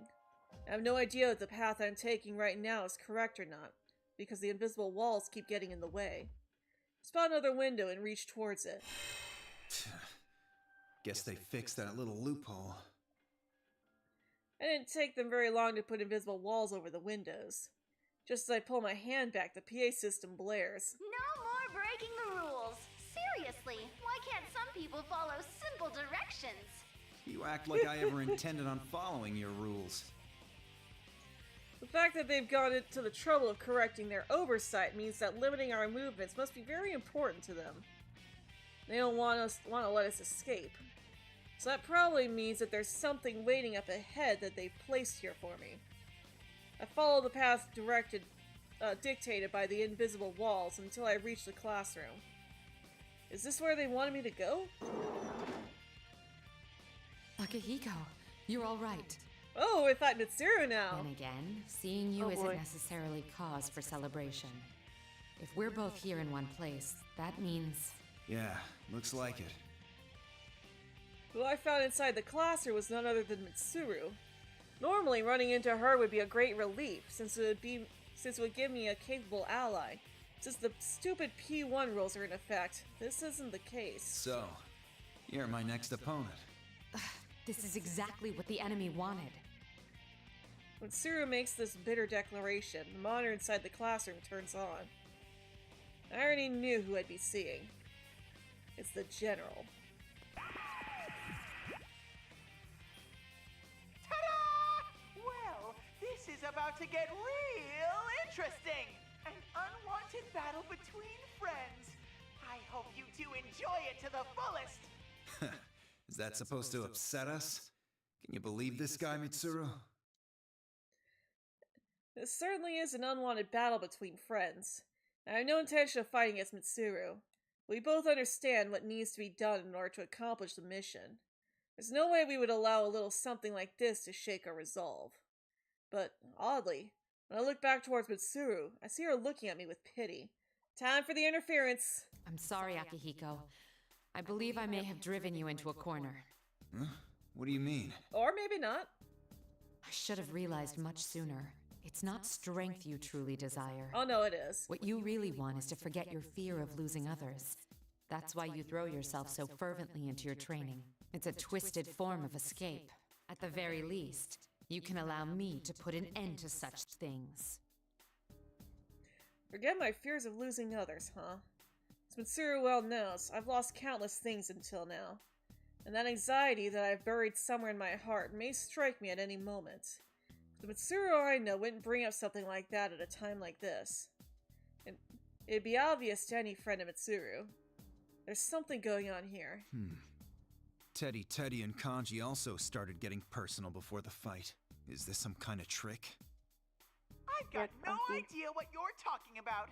Sounds to me like she means it. I don't know what you're up to here, but you're gonna have to try harder. It's fine, though. I'll just take this chance to enjoy some serious sparring. Those who encounter one another must fight, and only the victor may proceed. Since this rule still stands, we've got to fight. They've removed any choice we had. I turned to face Mitsuru once again. There were a bunch of people I wanted to fight once I got back to Japan, to test my skills. And you were at the top of the list, Mitsuru. Didn't think I'd get a chance so soon, though. Dang! Mitsuru Oh, takes no. her stance without saying a word. The tension of battle sends a tingle through all the muscles in my body. Here goes, Akihiko. Come and get me, Mitsuru! Oh boy. Oh, wrong button. Oh well. Shouldn't be too hard.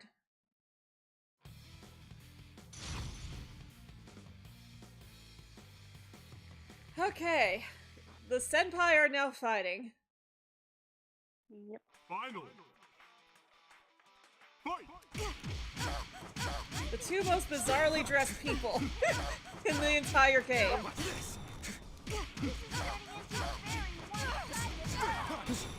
Alright. Using game logic, Mitsuru would have the advantage since Akihiko's weakness is ice. Yep. Well, I guess they do get rid of their weaknesses once their personas evolve. Yeah. Sorry, Mr.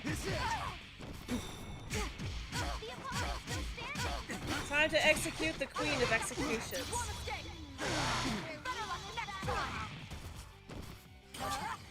Or try to. There, got her. It's like she was just one hit away. Alright, there we go. So that's our third battle down. Battle's over. Yep. I glance down at Mitsuru. She keeps her firm expression and opens her mouth. I yield. Your skills have improved tremendously, Akihiko. Yours too. I was really worried there that you might execute me. Mitsuru gives me a smirk. That's the Mitsuru I know. So her odd behavior prior to the fight was all the general's work. I wonder. Mitsuru, what did I say to you before the fight? Huh? Why do you ask? As I recall, you said some unkind things about my late father. Which she should know he would never say. Right? I knew it. Of course I have no memories of saying such things, because I didn't say them. The general's probably got some trick that warps the opponent's reality, so that good friends will hate each other. Maybe it was all an illusion. I don't understand how it all works, but there's one thing that I'm absolutely certain of. Mitsuru and I turn towards the monitor and smugly smile at the general. His little gimmick was completely useless. General Teddy can barely contain his hatred as he responds. How? How can you fight without holding back like that? People hesitate more when they face their friends. They break down. They suffer. So how come you aren't suffering? Why? I don't understand. I'm not surprised. Anyone who needs to trick people to get his way wouldn't understand. Our bonds aren't that flimsy. Well said. After the general glowers at us, the communication cuts off. Suffer, huh? The general was going on about making us suffer earlier. Is that why he has us all fighting here? To make us suffer? But then why would he steal Labris? Akihiko, let's compare notes. I want to confirm our situation. Right. Although I don't have much for you. I give her a summary of everything I've figured out up to this point. Since Mitsuru's persona has a search ability, I'm sure she's been able to gather much more information than I have. She seems to already know everything that I discovered, so Mitsuru then fills me in on what she's learned. I guess is safe, though neither of us has encountered her. All the high school students in the commercial seem to be persona users, and the general seems to be gathering persona users into this world. Unfortunately, neither of us knows what his intentions are. But more importantly, where's Labris? Did you find Labris? Igus seems to have made contact with her. She seems to be calling herself the student council president of the school. In fact, she's going so far as to play the part. Play the part?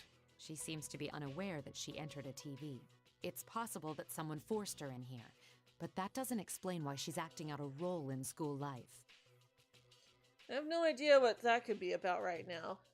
This place is a school, but it's still just a copy of a school in another world. Welcome back, Spy. What kind of school life could possibly be here? And one more thing. I heard a strange voice. I'm not certain, but it's most likely Labris. Either her inner thoughts or her memories. It was a voice of deep sorrow, suffering, sadness. It was so vivid I wanted to cover my ears. Mitsuru casts down her eyes, as if reliving the pain.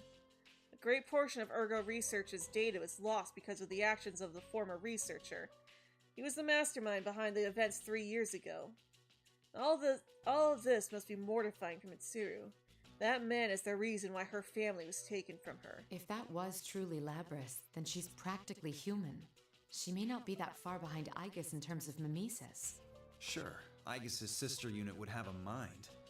But does that mean the older version is more advanced? Doesn't seem likely, but I can't say for certain. Still, I'm only speculating. but I feel like her deeply negative emotions are connected to this tournament. Which we'll find out after we finish Aki's route. Connected how? Do you really think Labrys was stolen? The general seemed to want to make us suffer rather than eliminate us. Would a thief wish for that? Or draw in unrelated high school students? I see. That General Teddy's actions do seem in line with what Labrys wants. He actually may in fact be Labrys. It's possible that Labrys regained consciousness much earlier and escaped when she was being transported. I can't deny that possibility right now. But there is something else I do know. Mitsuru, you're doing your brow furrowing thing again. What? That doesn't matter right now. You're overthinking things. All this conjecture and speculation will drive you nuts. Let's pick this up again once we defeat the enemy. Sarah's always been like this. She imagines worst-case scenarios that haven't even happened yet, and burdens herself with coming up with contingency plans based on them. Even though she doesn't necessarily stop moving forward, it certainly does weigh her down. Also, Aki acting like this is very similar to how he acts in Persona Q. Whenever you finish a labyrinth and everybody's like, oh, well, you know, we've got a piece of the puzzle, but what does all of this mean? What could it mean? What's going on? Naki's just like, hey, you know, we still got another labyrinth to get through. We'll find more answers there. It's like, he has a point. Sometimes we need that hard-headedness. There's a time and a place for it. Ever think that maybe it's you who's underthinking things? I mean, possibly. Any other weirdness did you miss? Not really. What's the weirdest line that Akihiko has said? Is it take off your clothes or... Yeah, I'd say it was take off your clothes. Anyway, there's no time to lose right now. You know where the enemy is, right? Yes, I've traced its location. It should be nearby. I will leave the rest to you, Akihiko. Don't disappoint me, alright? As Mitsuru says those words, her expression softens a bit. It seems that I've been able to reach her. Ha! Of course not. Mitsuru has grown as well. She's changed since that battle 3 years ago. Now that I think about it, a lot of time has passed since then. None of us have remained standing in the past. We've all changed. I part ways with Mitsuru and hurry on ahead. I can't believe that's now stuck in your head. According to Mitsuru's search, the enemy seems to be nearby. Well, once we get to Labrys' route, I've got a particular line that lives rent-free in my head, so I'm sure it'll replace it real quick. According to Mitsuru's search, the enemy seems to be nearby. The enemy is waiting for their encounter with us as well. Well, that's one wish I won't mind granting at all. Just as I reach the top of the stairs, a loud noise punctuates the atmosphere. Is someone in on rampage with their persona? No, that's not it. The sort of sound that a massive object creates upon impact. I hear it again, coming from the room ahead. Oh, we are already getting to see Labrys? There are no invisible walls to prevent me from making my way towards the sound. Excuse me, pardon. And I finally reached the destination. The announcement room. Here we go. We probably have to fight her shadow at least once, though. Monitors and PA system must have been controlled from this room. I grabbed the door handle, but it won't open. This is the difference from those invisible walls. However, it's just an ordinary door. Sorry if there's a broadcast going on, but I'm going to have to punch my way in. Oh no, please no, I don't want to have to hear something worse. Like, it's not awkward, it's stuck in my head for a completely different reason. Just, it's a powerful line. It's not awkward. More inspirational. Not really inspirational. You'll understand when you hear it. It's near the end of Labrys' route, so I really don't want to spoil it. I smash through the door and enter the room. Whoa! It's that red cape guy I saw earlier! I reference to her route where she watches him jump out the window. Everyone inside immediately wheels around to face me. There are 2 female students before me. One of them I recognize from the video, but the other is an unfamiliar face. It's my first time seeing her, but I immediately know who she is. She looks like a regular person, aside from all her mechanical parts. It's Labrys. And General Teddy. So it wasn't Labrys after all. Immediately, General Teddy, who's glaring at me, begins to change. And skip. And cutscene of the General turning into Labrys's shadow. I am a shadow. The true self. Another Labrys. Also, this is the exact same image from Chie's route. Let's see here. Which one is it? Square. It's the same image as before. Yep. It's like I love when they get to reuse imagery. So yeah, we get to see this from Chie's perspective in her route as well. Except in her version, he punches Kanji through the wall. This version, he's just punched open the wall. But I think that's why they had him punch through the door, was so that they can reuse this image. Probably. Well, this is completely unexpected. He sounded like he coughed when he broke into the room. No, it's like, huh! I can't even come up with a reason for why something like this would occur. Maybe this is another one of his illusions? No, if that were true, what I'm seeing would be a more direct assault on my inner thoughts. I start inventing and discarding the possible reasons for what's happening. Eventually, I just cast aside all my theories. Take a deep breath and calm myself. What is my objective?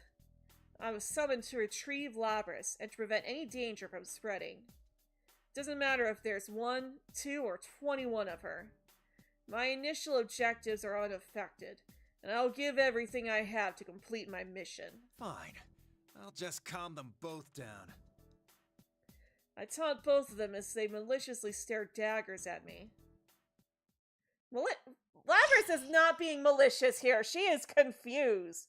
Also, I'm surprised we didn't have any fight at all there. Alright, so now... Huh? Gotta go eat supper real quick. You can continue. Okay. Alright, let's actually take a quick water break and stuff.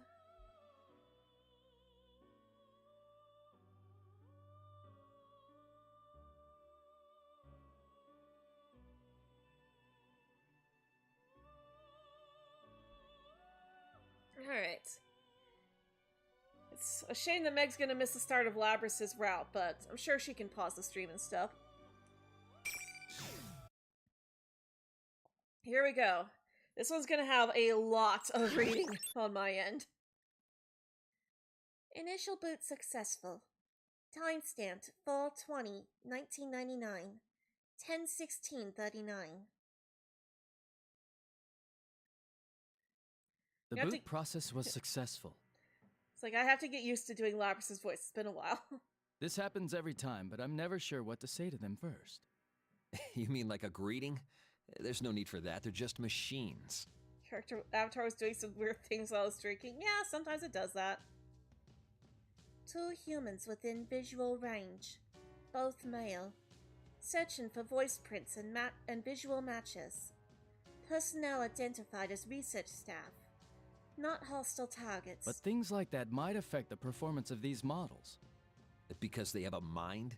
Their emotions and things are completely faked. It's no different than an AI. It can't possibly be that sensitive.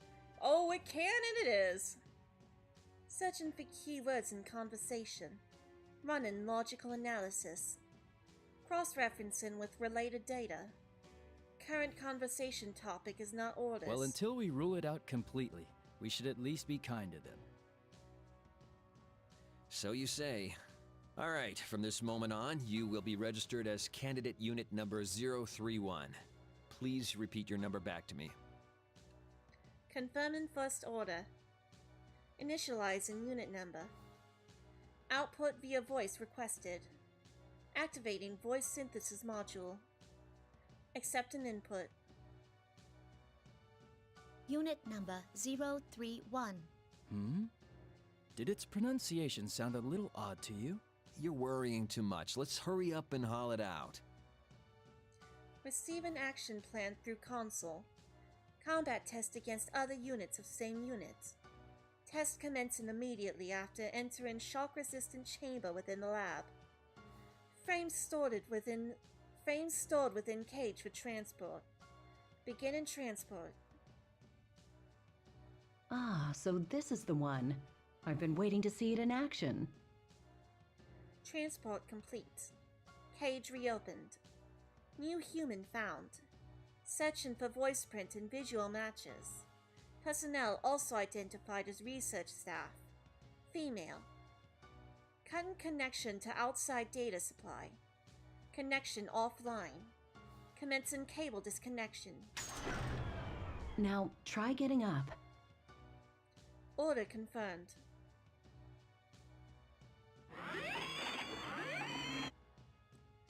Get up. Initializing motion synchronization engines for motor functions. Accept an input. Safety limiters active. Balance control gyros functional. Overall movement systems functional. This model's loaded with a nearly pure form of that crystal. I can't wait to see what kind of results it gets. Unit number 031, can you hear me? Confirm your surroundings. Tell us any abnormalities you're feeling in your sensors or any other functions. Order confirmed. Begin in simple self-diagnostic. Temperature, humidity, pressure, air composition, lumens, sound all within normal levels. Visual data within expected color spectrum. All systems functional. The readouts seem fine. Monitoring system is fully operational. Okay, we're gonna test your performance inside the battle chamber now. You're gonna head to bed? Okay, no worries. Yeah, I highly recommend watching the VOD later if you have the time so that you can, because this is a very emotionally charged route. And it explains a lot. When you hear the buzzer, consider everything that moves an enemy and eliminate them. Order confirmed. Awaiting the signal to begin the test. Exit confirmed to be sealed. Room shape, approximately cylindrical. Height, approximately 11 meters. Area, approximately 7 meters square. High energy light sources found in outer wall. Assumed to be fire resistant and bulletproof. Sorry to do this just after you've woken up, but it'll be good to put you through your paces. Release of facing hatch detected. Mobile objects intruding into chamber. 7 objects in total. Scanning for visual matches. Analysis, non-human. Confirmed as same model units of humanoid weapons. Hostile markers confirmed. Classifying as hostile units. Releasing safety limiters. Battle limit now set at 70%. Exit confirmed, resealed. Alright, well... sorry. I'm trying to tell you good night, and I can't think of what else to say other than I hope you have a good night, but Spy. Exit confirmed, resealed. Test commencement. Test commencement signal received. Targets, hostile humanoid weapons. Commencing battle. Also, it's hard to talk in a monotone voice like that while also doing the accent. Alright. So now we get to see Labris in action. Or rather, Unit 031.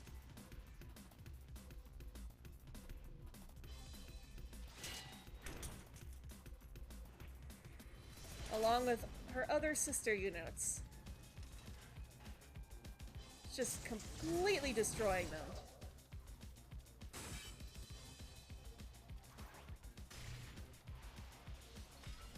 Hope the replaying of the worst stop soon. Yeah, I'm sure they will.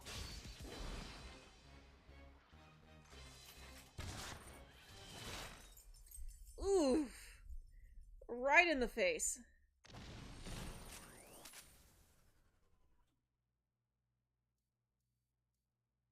And they're watching her too. Just like, yep, this is the thing that we're watching. They have no care or concern at all for these girls. So all they think of them as is weapons.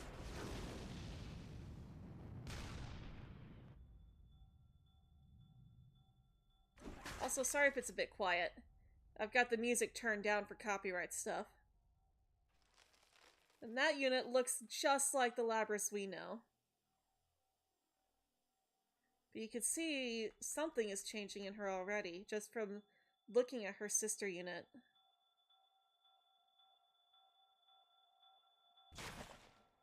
Oh, that's gruesome.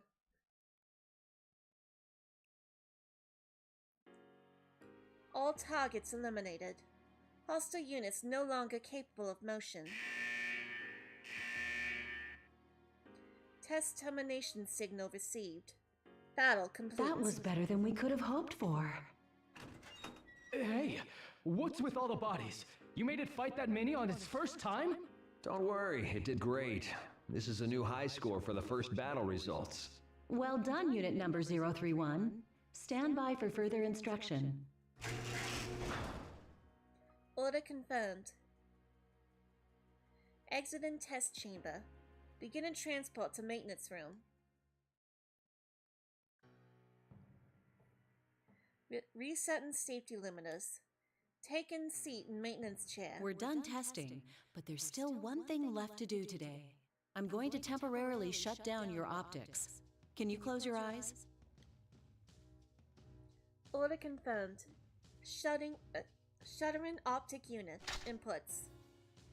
Connecting cables. Online confirmed. Switching a portion of data supply to outside source. We're going to transfer the data from the destroyed units into your memory. Run a diagnostic check while we're doing it and report any malfunctions. Understood? Order confirmed. Ready and self-diagnostic. ...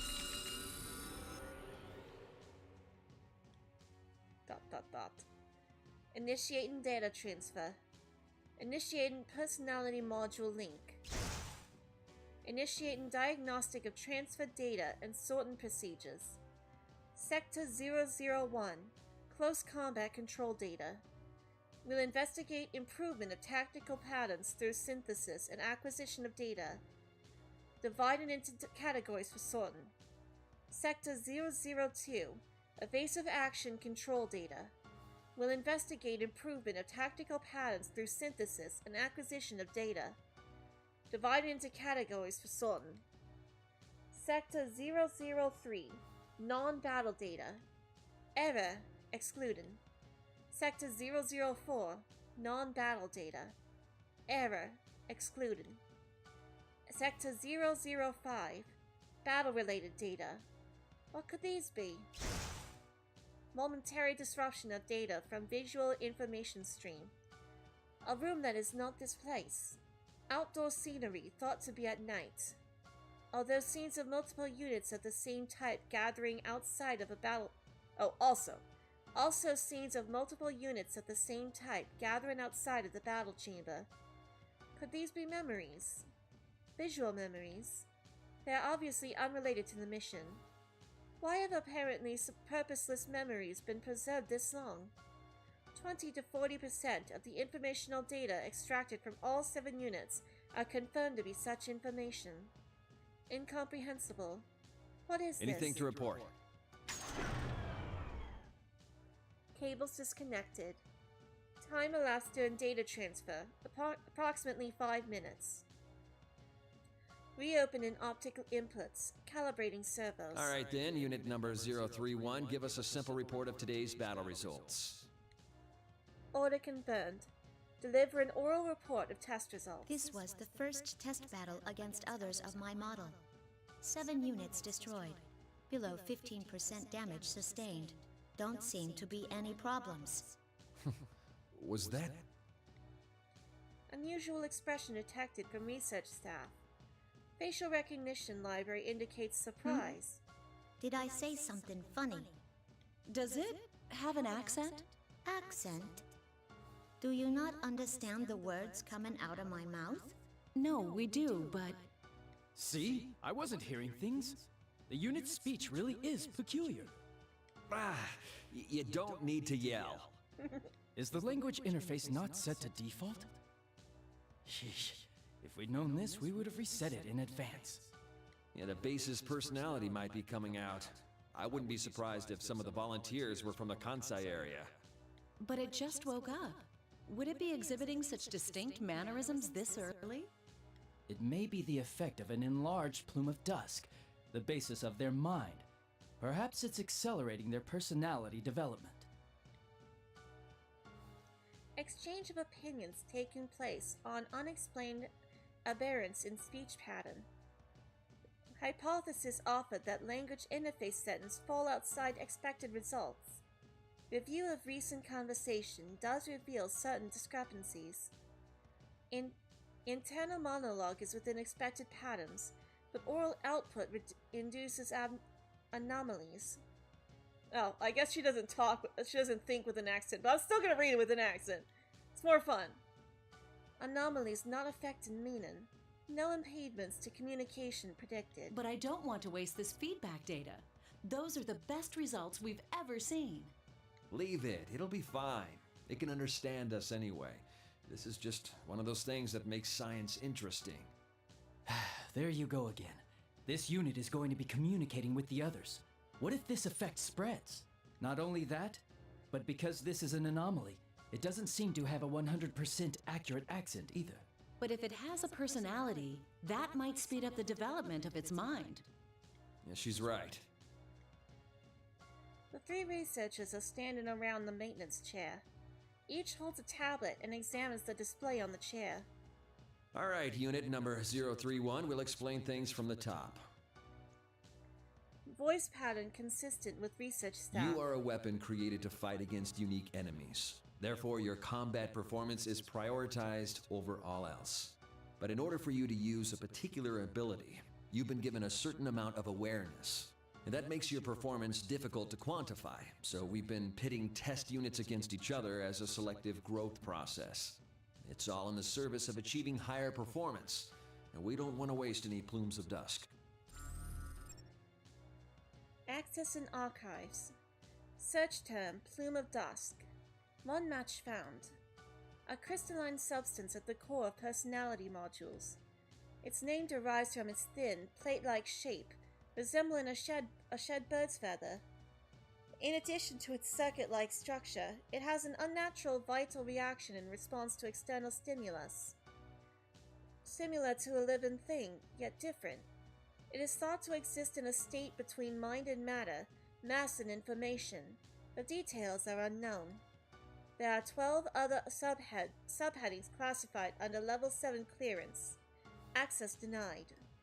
Matter interpreted as the core of personality modules. But regardless of your ego, there is one rule you must abide by. You might as well think of it as an order. One rule to abide by. Awaiting order. The only order is to destroy everything we identify as enemies and to emerge victorious. Though your ego will give you some flexibility when planning tactics, there's no need to think about extraneous side issues. Hey, monkey good. Use everything you have to win a fight. That's all you need to concentrate on. Order confirmed. Understood. Destroy identified enemies and emerge victorious. A clear order. It is consistent with the role of a weapon. No abnormalities. Everything is clear.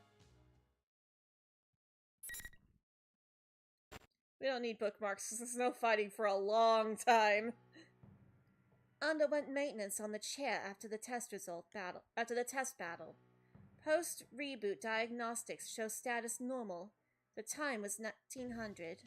Research staff set new activity cycle. All units returned to standby condition at 0900. Units will remain on standby at regular intervals between tests until 1700. Maintenance and setup will take place until 1900. Afterwards, time is allowed to be spent in the outdoor area of the grounds. On returning, enter standby mode within the cage. Instructions are to repeat these actions until unable to continue. The next item on the schedule is to spend time in the outdoor area. Parameters of spending time unknown. Hypothesize that the meaning is to remain on standby and wait for time to pass. Hypothesis unnecessary. The schedule must be followed. Exit in building. Outdoor area reached. Light levels limited due to time of day. Many trees still visible in the environment. It is almost entirely consistent with known data from the off-limits area. The ground is different from the laboratory's artificial flooring. The soil is exposed. Various natural plants are here. A certain amount of time must be spent here. The intention may be to heighten basic response capabilities in the natural world. Others of the same unit can be seen stepping into the central area, reassessing the surroundings on various spectra. Unlike the combat test, no hostile unit markers detected. Hypothetical. In combat under current conditions, what tactics would be effective? I reassess the surroundings as a combat environment.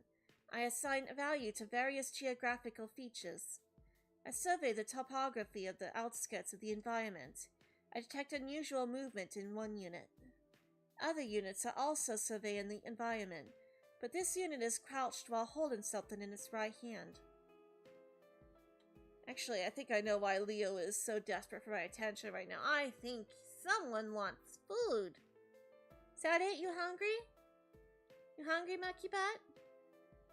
I'll be right back, you guys.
back. Welcome back. Thank you. Oh, and Welcome. oh, there it is. I was like, wait, where did I put my controller? There it is. I reassess the surroundings as a combat environment. I assign value to various geographical features. I survey the topography of the outskirts of the environment, and I detect unusual movement in one unit. Other units are also surveying the environment, but this unit is crouched while holding something in its right hand. I do not deem this unit's unusual action to be a threat. I approach it in order to make inquiries. I keep slipping on the accents, like, trying to keep her southern accent. Upon my approach, the unit turns around and stands. It's a pleasure meeting you. The unit turns around and stands. It's like, it's not British. I process the statement. Its conventional gambit is unexpected. I find no prepared response in my libraries. You mean like how this is our first encounter? In that case, yeah, what are you doing here? I've never heard your accent before. It's intriguing. They said stuff about my accent too earlier. Do I really talk that funny? I wouldn't say it's strange. It was just surprising. The unit looks over again, then speaks quietly to something in its right hand. I examine what it holds. It's an organism. Its body is covered in white fur. What's that thing? It's a dog. It must have wandered in. Organisms' parameters are not koro-chan. This took place many years ago. With access data on organisms' parameters are consistent with access data on dog. Its size does not present a threat. The search of its specific breed is cancelled. A dog. The unit turns its gaze back. My unit number is 024. I wouldn't call it my name, but that's how they refer to me. What's yours? Question difficult to process. Conversational subject of names is newly introduced. I'm unit number 031. They're up to the 30s. I see. That must mean they're finally creating units loaded with full-sized ones. The dog backs. A scan of the surroundings shows several units turning to investigate. All units ignore it and look away. This one wants to say hello too. It does? You can understand what dogs say? Kind of. After carefully comparing its mannerisms and slight variances in its barking, I just figured it out.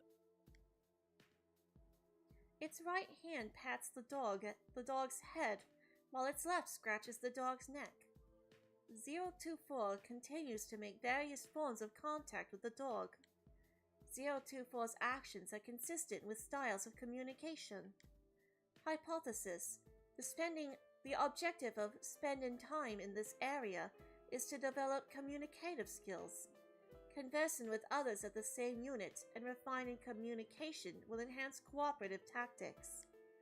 Counterpoint: no value detected in communicating with organisms not of same unit or human. What's the point in doing that with a dog? The point? There isn't one, I suppose. There is no point. Unexpected response strongly indicates that 024 is not like other units. Are you interested in what I'm doing, though? Interested? Is there interest involved? It seems to be the case. Unsure of purpose of earlier question to 024. Why ask it? Oral sensors detect electric noise. Recognized as pseudo-information involving no sound waves, yet perceived as sound data. It is the alarm signaling the end of this activity. All other units begin moving as one towards the building. 024 speaks to the dog it cradles. Sounds like that's all the time we have today. I need to get back. CO24 crouches while petting the dog's fur-covered body and releases it to the ground. CO24 stands up again and turns around. I hope to see you again. CO24's expression changes as it says this. This movement of the lips is known as a smile.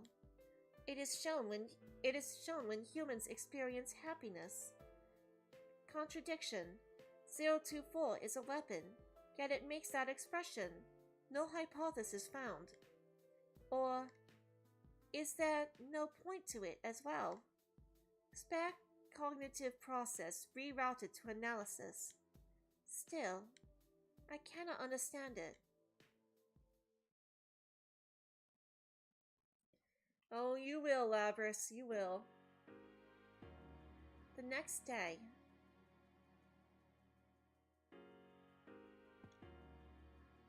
Oh, sorry, yeah. I just noticed your message. Yeah, I was just feeding Leo. Oh, okay. I was curious because I'm like, I'm back, but I didn't get no response back. Yep. After being released from standby, I am assigned to a test battle against others of my unit as yesterday. Order confirmed. I am taken to the same chamber. The battle commences. I destroy the other 3 units and sustain little damage. As I wait there, the researchers come in. All have what seems to be high praise for my abilities. I do not understand how I should react to this. Should I give them an expression of joy, as 024 did? The researchers crouch next to the units I destroyed and begin work on them. I think back and recall what they underwent this process yesterday as well. I am curious. I approach them. They open a slit near the unit's neck and use tweezers to remove a bluish-white plate-like object. It shines. They put the object into a petri dish. That distinct shine, neither strong nor weak, is like... No similarities found. I am sure it is similar to something, but I cannot assess the relevant memory. I cannot access the relevant memory.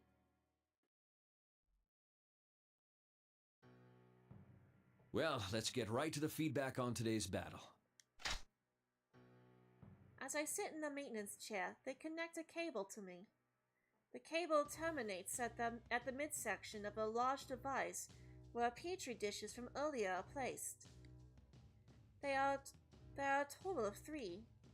Each contains a bluish plate-like object. What's that? The researcher's expression subtly changes. She is surprised. It only lasts for a moment before it fades. This is a plume of dusk. Each of the units you destroyed had one inside them. These are much smaller than the one installed in you, though. I comprehend. This is a plume of dusk installed in me too. This unknown substance forms the core of my personality module. I was aware of its existence, but this is my first time seeing it. These are the 3 personality cores of the units I destroyed. They contain not only combat data, but memories and experiences. It is not long before the extracted data download begins. I sought for the data relevant to enhance in battle performance and incorporate it into my own. Excuse me. The process takes much less time than the initial transfer from yesterday. During that time, I recall what took place last night. There are cases where non-combat data is being preserved. Such memories are included in this download as well. Visual memories of the outdoors at night. Memories very similar to that were in yesterday's download too. Probably from the time spent in the outdoors area. The units I destroyed seem to have assigned these memories the same priority as combat data. Why though? It is effective in learning communicative skills, but that is lower priority than combat. The visual element preserved here is irrelevant. Wait. Hypothesis. The units destroyed had their own priorities and values, other than executing orders and performing in battle. This line of thought leads to a realization. This thought process I'm undergoing right now. It is not executing an order, nor is it contributing to battle performance. I once again look towards the plume of dust inside the petri dish. Something almost exactly like it is installed in me. Then, were the destroyed units thinking along similar lines as mine until yesterday? I feel a twinge within me. It is different from detecting an error or interference. Why is this? I have no answer. Oh, I guess we could save. Like I said before, this route is a lot of dialogue.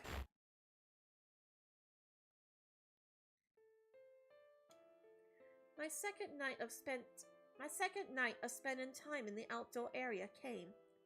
It started approximately 30 minutes later than yesterday, but there was very little variance in weather and temperature. The difference is trivial. The night sky has the same soft brightness. The wind and these trees are no different. Without understanding why, I initiate a data search regarding the tree that catches my eye. I learn that this tree varies slightly from species of its kind found in natural forests. Though this topography seems natural, it may be cultivated and managed by the facility. I decide to traverse the outskirts as I did yesterday. It is not long before a familiar unit comes into view. There's no need to run a scan for visual matches. I know that this is unit number 024. Number 024's left side is turned towards me. It is sitting on a large rock. When I approach, number 024 notices me and turns around. Are you looking for something? Number 024 initiates conversation. Huh? Who, me? I just wondered if you were looking for me. I did express a hope yesterday that we would meet again after all. I was looking for number 024? It's true, I may have been. I began walking the same route as yesterday, but once number 024 came into view, I changed course to approach. I may have been searching for number 024 in this area. Did I desire to reunite with number 024? Why? I am silent due to lack of an explanation. Number 024 smiles again. A smile. What was the cause of that expression this time? I do not comprehend. Like so many other things. Would you like to sit with me? This rock is large enough to accommodate us both. It would be more relaxing than standing. Thanks. I sit in the offered space and gaze at the same scenery as number 024 is looking at. Can I ask you something? What is it? I decide to voice the doubt I experienced during the combat test today. In my limited experience, number 024 has a better comprehension of such matters. Do other units think about stuff that doesn't have to do with fighting and missions?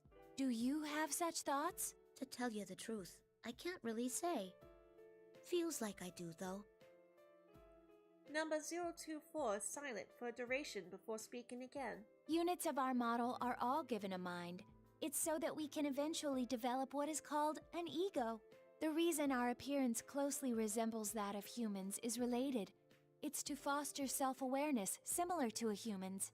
Have you not been told about personas? Personas? The word is unknown to me. Access in archives. Searching for persona. Over 1,000 headings found. I must filter the results further. Which subject is number 024 referring to? I am silent as I think. Number 024 smiles again and resumes the conversation. It's an ability expected of us that normal weapons don't have. The conditions to use one are theoretically already loaded in us. But a well-defined ego seems to be necessary to activate it. I am already aware that I have been given a mind. Today I saw for myself the part that forms our personalities. Is its activation triggered by development of communicative skills? I still do not have a good grasp on it, though Number 024 continues to speak. That's why I'm sure there are others with thoughts that do not pertain to missions. That would seem to be the case. Then maybe those I've fought up till now. Number 024 trains its gaze on me. And how does that make you feel? The opponents you destroyed may have thought similar things to what you just did. Do I feel things? I cannot say for sure. I am unable to respond to the question. Number 024's expression changes again. The expression could be classified as a smile, but it is subtly different from the ones I have catalogued as experiencing before. Mixed with joy and gladness of previous smiles, this one contains a slight hint of sorrow? It's okay. You don't need to come up with an answer right now. It actually may be better to forget it. After all, tomorrow we may find ourselves ordered to destroy each other. Once again, I detect a twinge inside from hearing number 024's statement. It's similar to what I sensed during the data transfer today. What is it that wavers inside me? Am I about to be lost in thought again? But as if to prevent that from happening, the signal for our scheduled shift echoes in each of our ears. It's time. I hope we meet again. As number 024 quietly stands up, I detect an expression I have come to know. Another smile. It appears as if number 024 is adopting this smooth changes in expression naturally and not deliberately. I wonder if I will eventually be able to do the same.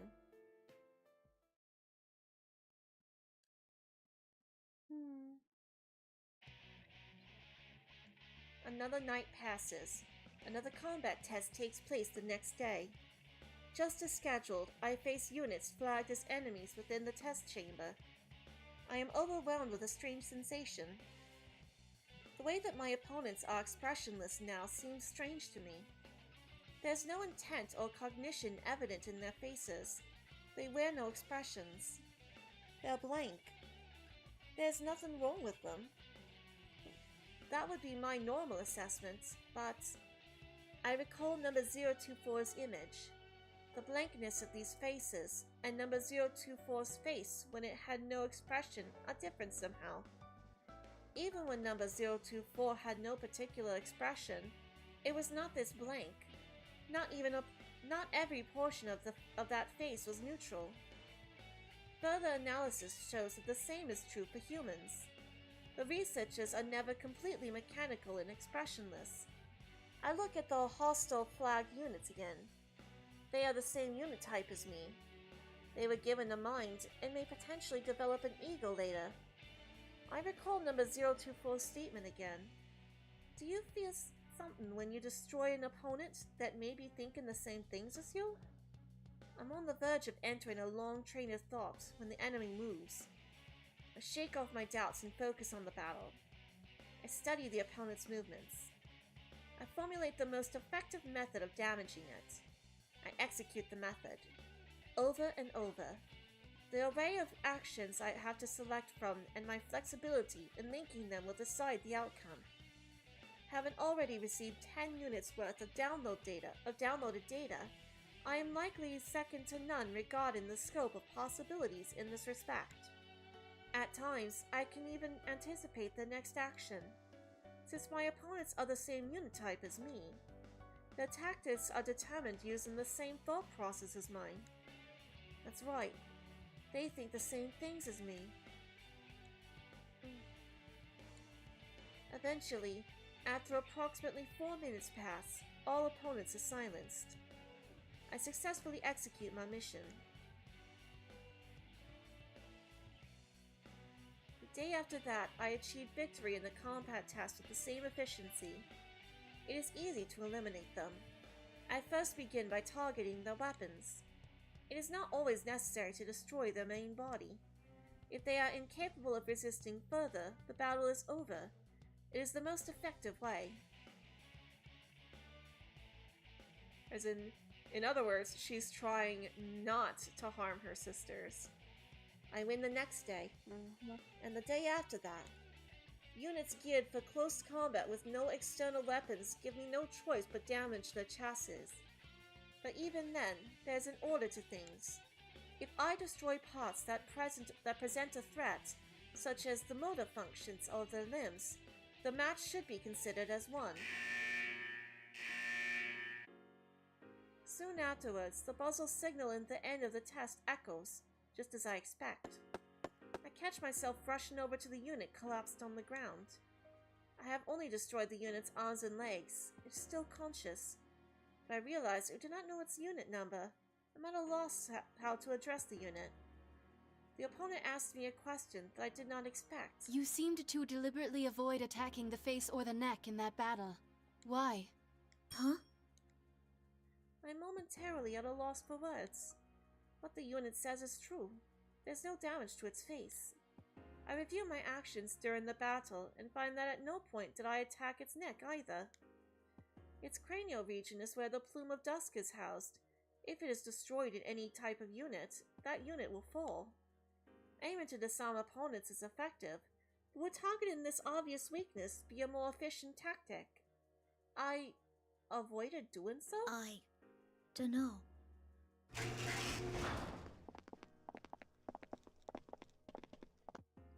The researchers enter the chamber and hide the unit from my field of vision. I could not determine whether my last words had an effect on the opponent's expression or not.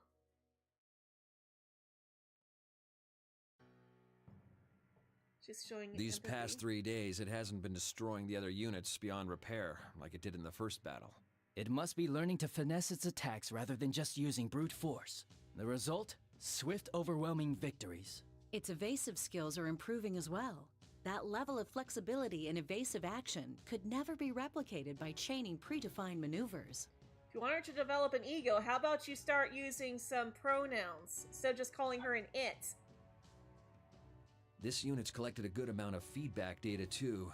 It's growing steadily, feeding on the bones of its kills. Ugh. You don't have to say it like that. Right? Jeez, dude. Researchers are preparing for the download. Growing.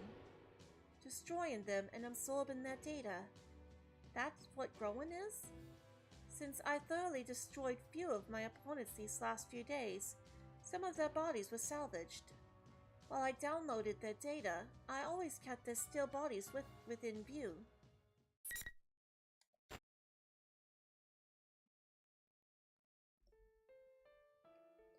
Just as the combat tests are repeated, my actions outside each night are repeated as well. I become aware that I'm seeking out number 024 of my own will lately. When I attempt to communicate with other units, most often they cannot understand the meaning of my questions. This prevents us from conversing. But that may not be the only reason. I want to converse with number 024. I have begun to desire it. When I go to see number 024, the white dog I saw on the first day we met appears from somewhere. This one seems to have been raised as a pet somewhere far away from here. But one day, it was brought to the forest near here and its owner suddenly disappeared. Poor baby was abandoned. It seems unlikely that number 024 obtained such a detailed history of a stray animal from the research staff. Was all this information obtained by communicating directly with the animal? From a dog that does not speak human language? Its name is apparently Snowy. At least that's the name it responds to the most. I thought it was a dog. Oh, well, the name of this animal is a dog. But how do I put this? Snowy is what this specific dog is called. Snowy. The dog barks once as if comprehending its name. It's white, like snow. Easy to remember. When I reached out my hand, Snowy rubs its nose against it without being frightened. The way it presses at my fingers feels as if it's showing pride in its name. I do not know the tactical advantage that communicating with animals offers to a weapon, but I feel that there's value in spending time with it. I decide to spend my outdoor activity time that day following Snowy around with number 024.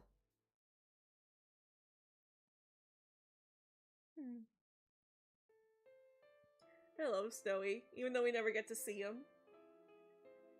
I imagine Snowy as being a white Shih Tzu. It is outdoor activity time on the next night.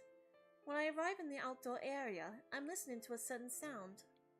I hear this sound intermittently for every 4 to 7 seconds. I had wondered about the unknown ambient sound since the first day, but I determined that it wasn't a threat and focused my unconscious on other things. Tonight, I increased my microphone sensitivity to maximum and concentrate on the sound. It is similar to something familiar. I scan my memories until I realize what it is. It is the sound of water. I hear it when the staff uses a device to clean their hands and tools. The waveform has similarities to that. But if the sound is at this volume in such an open space, the volume of water must be higher than the normal supply would allow for. What could it be? I contemplate asking number 024. It is clear that number 024 knows much more than I do. I begin walking in search of number 024. Where can number 024 be? I go to where we spoke a number of times previously, but number 024 is not there. Number 024 is also not at the rock where we sat together. Is number 024 not here? I quickly discard that possibility. We are not ordered what to do while we are here, but coming to this outdoor area is an order. If post-test and diagnosis show no abnormalities, we are all to report directly here. I consider this. If there are no abnormalities, I feel a twinge in my chest. It is larger than ever. Number 024 will be here if there are no abnormalities. But what if there were such abnormalities? What if number 024 was damaged during the combat tests? And sustaining damage is not necessarily the extent of the problem. Could it be? I realize that my arms are trembling slightly. It is not a conscious movement. I cannot make it stop. It is possible that perhaps number 024 lost in a combat test and was destroyed. In these circumstances, it would be expected for such a day to come. Whoa, what is that? Suddenly there's an ad playing somewhere. What the heck? What the heck?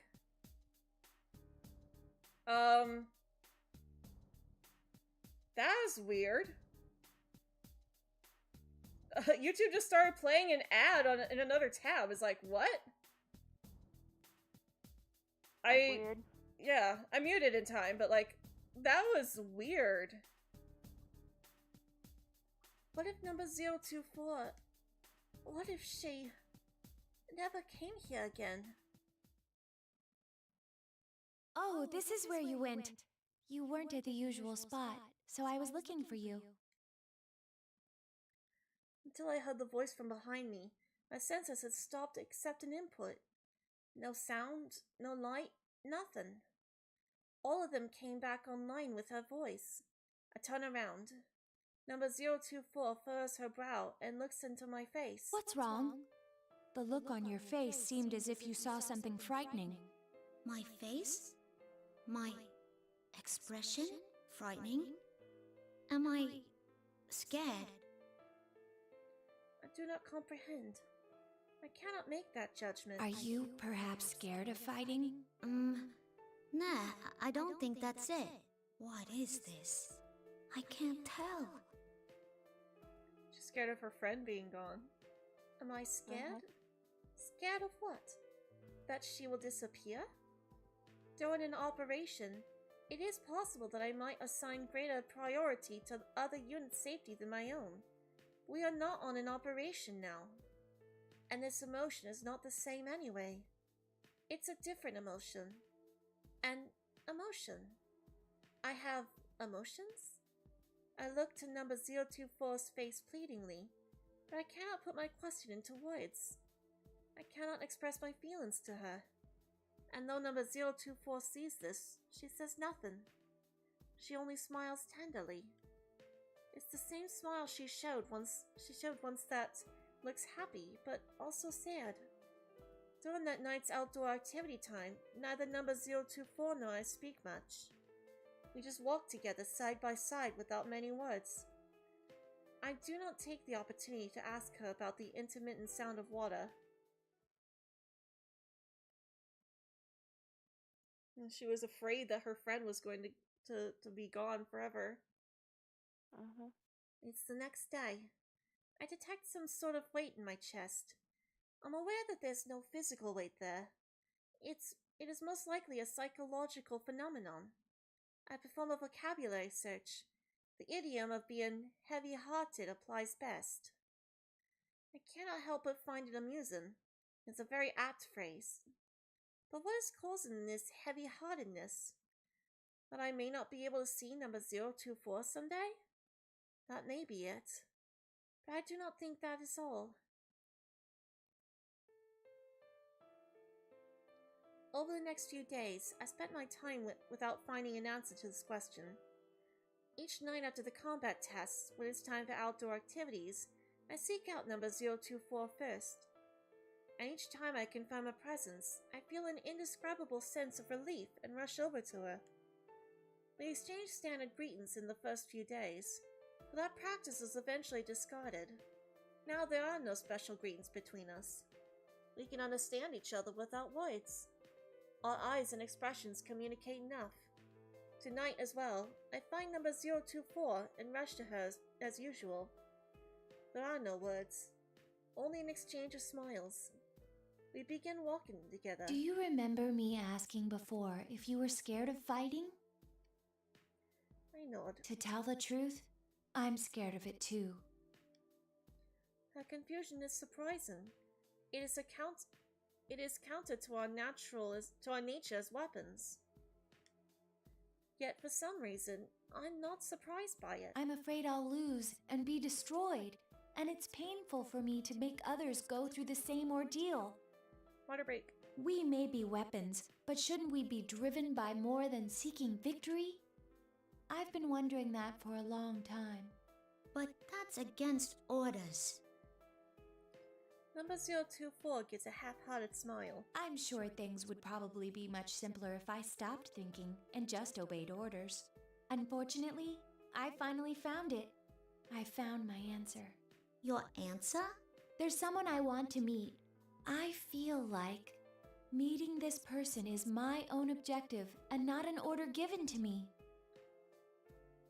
Since we have never left this facility, we have absolutely no acquaintances with outside people. There should be no relationships with such people. But I immediately understand. This person she wants to meet is someone on the outside. Even I don't know why I thought so. But when I reflect upon I need to stop shifting into British. When I reflect upon that, the indescribable waver within me becomes greater than ever. Ever since I started thinking that I was scared to fight, each day was painful for me. If I'm going to feel this way until the day I lose, I even thought it would be better if I lost on purpose. But I won't think that anymore. I feel glad now that I exist. I mean, we're loved after all. Loved? That's right. I repeat that to myself. The word loved. I do not comprehend. But when I look at her gaze, her clear eyes seem to see beyond the sky. Her statement seems correct. I feel that this must be something vital. As I watch her try to express something without words, it's hard to believe she's the same unit type as me. It seems more that she's human. Why are you telling me this? It's probably because I didn't think anyone but you would understand. Well, I hate to say it, but I'm not sure I really get it either. I'm sure you'll understand one day. I hope so anyway. Sheesh, why you gotta be so cryptic? Number 024 laughs at this. It is the purest smile I've catalogued. I know without comparing it to anything that it is a smile of pure joy. I detect Snowy playing at my feet. After playing at number 024's feet too, Snowy runs off ahead about 3 meters and then turns around. Its tail moves vigorously back and forth. Soon afterwards, Snowy sits on the ground and looks up at number 024. I watch number 024 crouch and pat its head. I'm thinking back about other things. Things besides fighting and defeating the nearest enemy. My own objective. Someone to meet. I still do not fully comprehend. But the way she's playing with Snowy tonight looks more fun than ever. Her smile seems very natural. Yet the answer she discovered is the origin of that smile. I would like to understand it someday too. I can feel that desire budding inside me.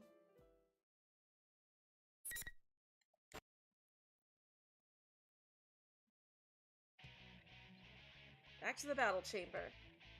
Once again, I participate in combat test.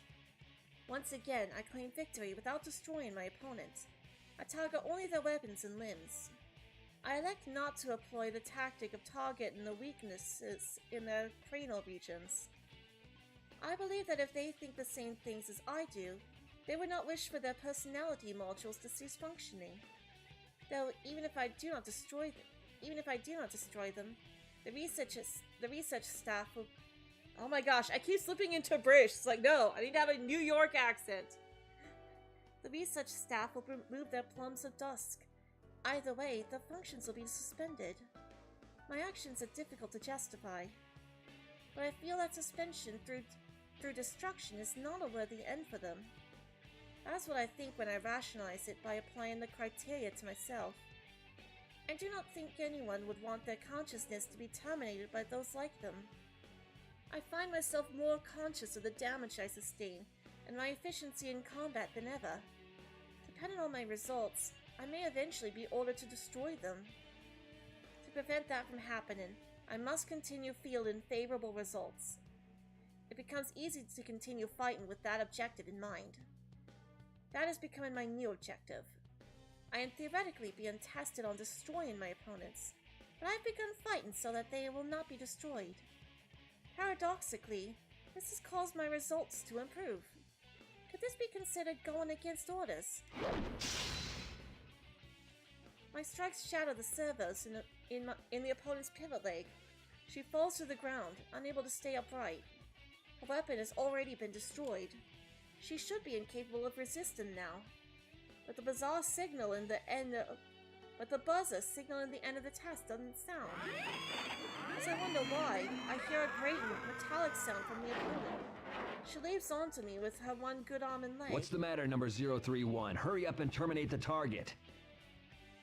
I do not know what to do.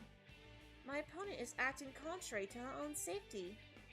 I grant that this is the only action left to her, but she will destroy herself before inflicting any damage to me.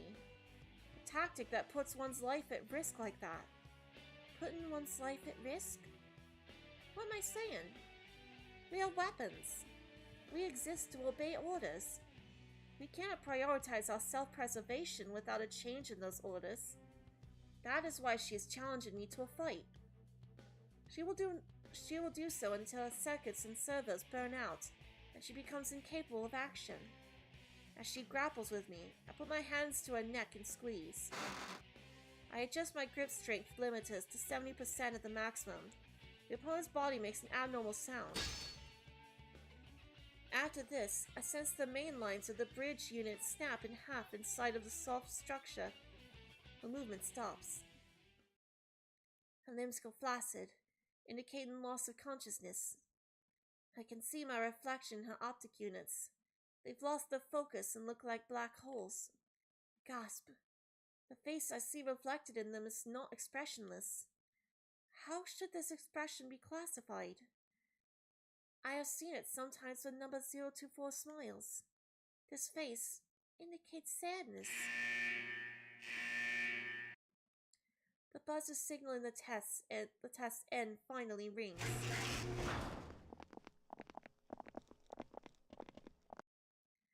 researchers enter the chamber. I'm used to the scene now. Well, that was pretty impressive. You think it's because of the size of her plume? Funny that one little part could make such a difference. Indeed. Most of it is due to differences in their tactical mentalities. It may be on the cusp of what we would call an ego. Considering how everything's been going so far, I'm starting to believe more in Persona abilities. One little part. Is it true that the Plum of Dusk installed in me is comparatively the largest among units of my type? But does this part determine everything about us? Number 024's smile seems much more human than mine. I find myself opening my mouth to speak. But I realize that the statement I'm about to deliver is a protest.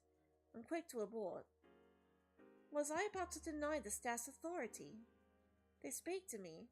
My confusion seems to have gone unnoticed. Well done, unit number 031. That was an impressive display of destruction. Plus, you cleanly severed its transmitter, leaving the Plume of Dusk unharmed. That's certainly ending things on a high note. Ending things on a high note? An act of destruction is a high note?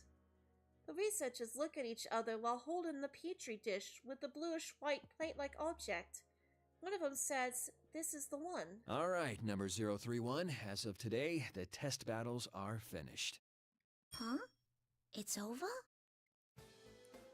I can't help questioning the expected statement. All the results indicate that you have the very highest performance out of all the units of your model. Or unexpected statement, sorry.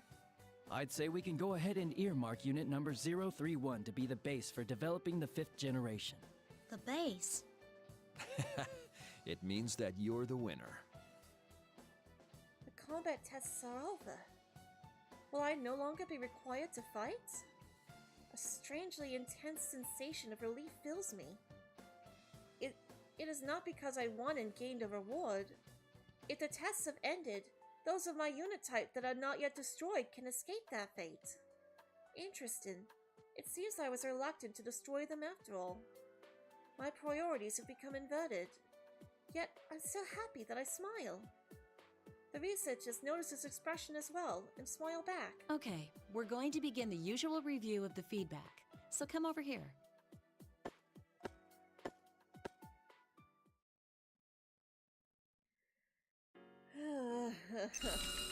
It's not over yet. When the download begins, the memories and thoughts of my recent opponent flow into me with vivid images. Sifting through battle data has become a routine I've repeated so often that I'm barely conscious of it now. I pursue the non-combat memories she preserved. It is the landscape of the outdoor area again. At first, I could only vaguely recognize it, but now I can pinpoint exactly where this memory is from. It is near the biggest tree. The memories of flowers.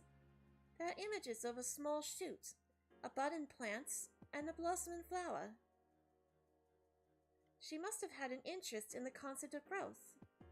For we machines, the growth of an individual is an unknown concept. But one of us took an interest where I had only seen it as part of the landscape. It seems that she, too, had her own thoughts unrelated to our orders and battle performance. She simply did not show it. I recall what number 024 said. My own objective, and not an order given to me. The twinge in my chest returns. I'll make sure to hold tight your memories. This was the thought that formed in my mind.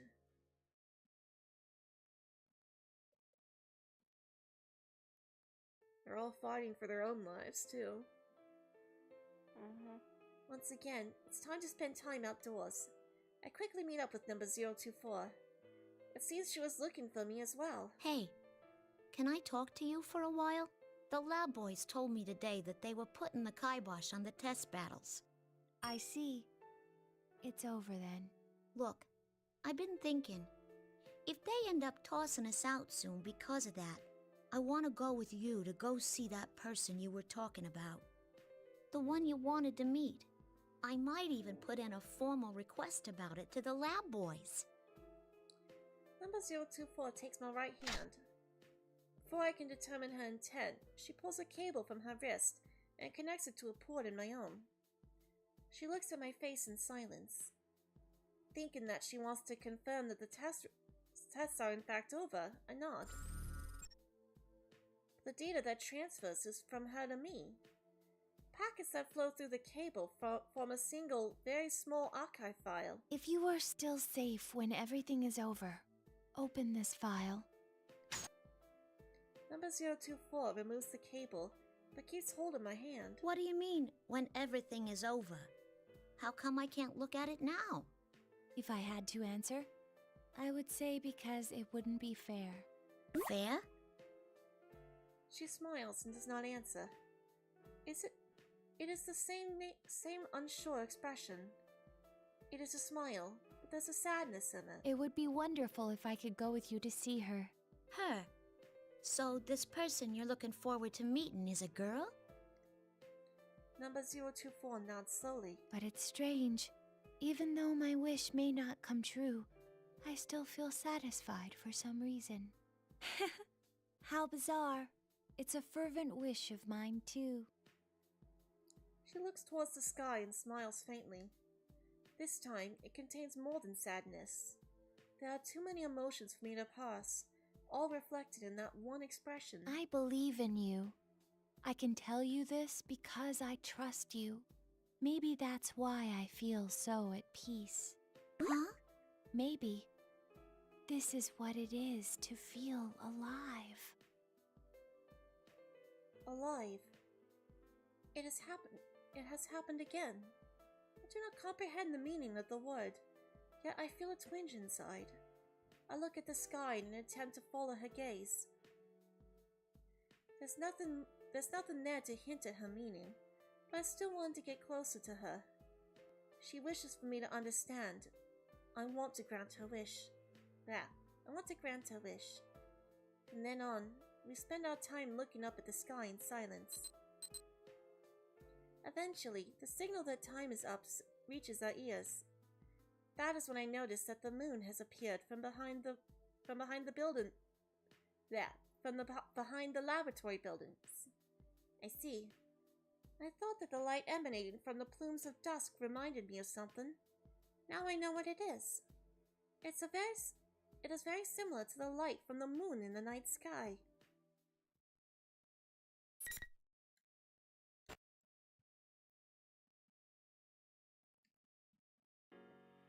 Back here again. Sun rises and the next day arrives. After coming out of standby, I'm ordered to enter the shock-resistant chamber once again. From what I'm told, it's for a different purpose than the combat tests.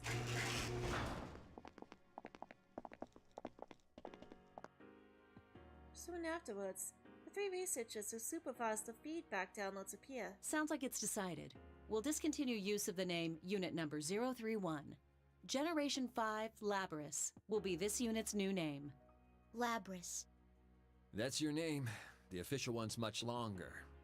Generation 5 Anti-Shadow... Fifth generation anti-shadow suppression weapon Labris.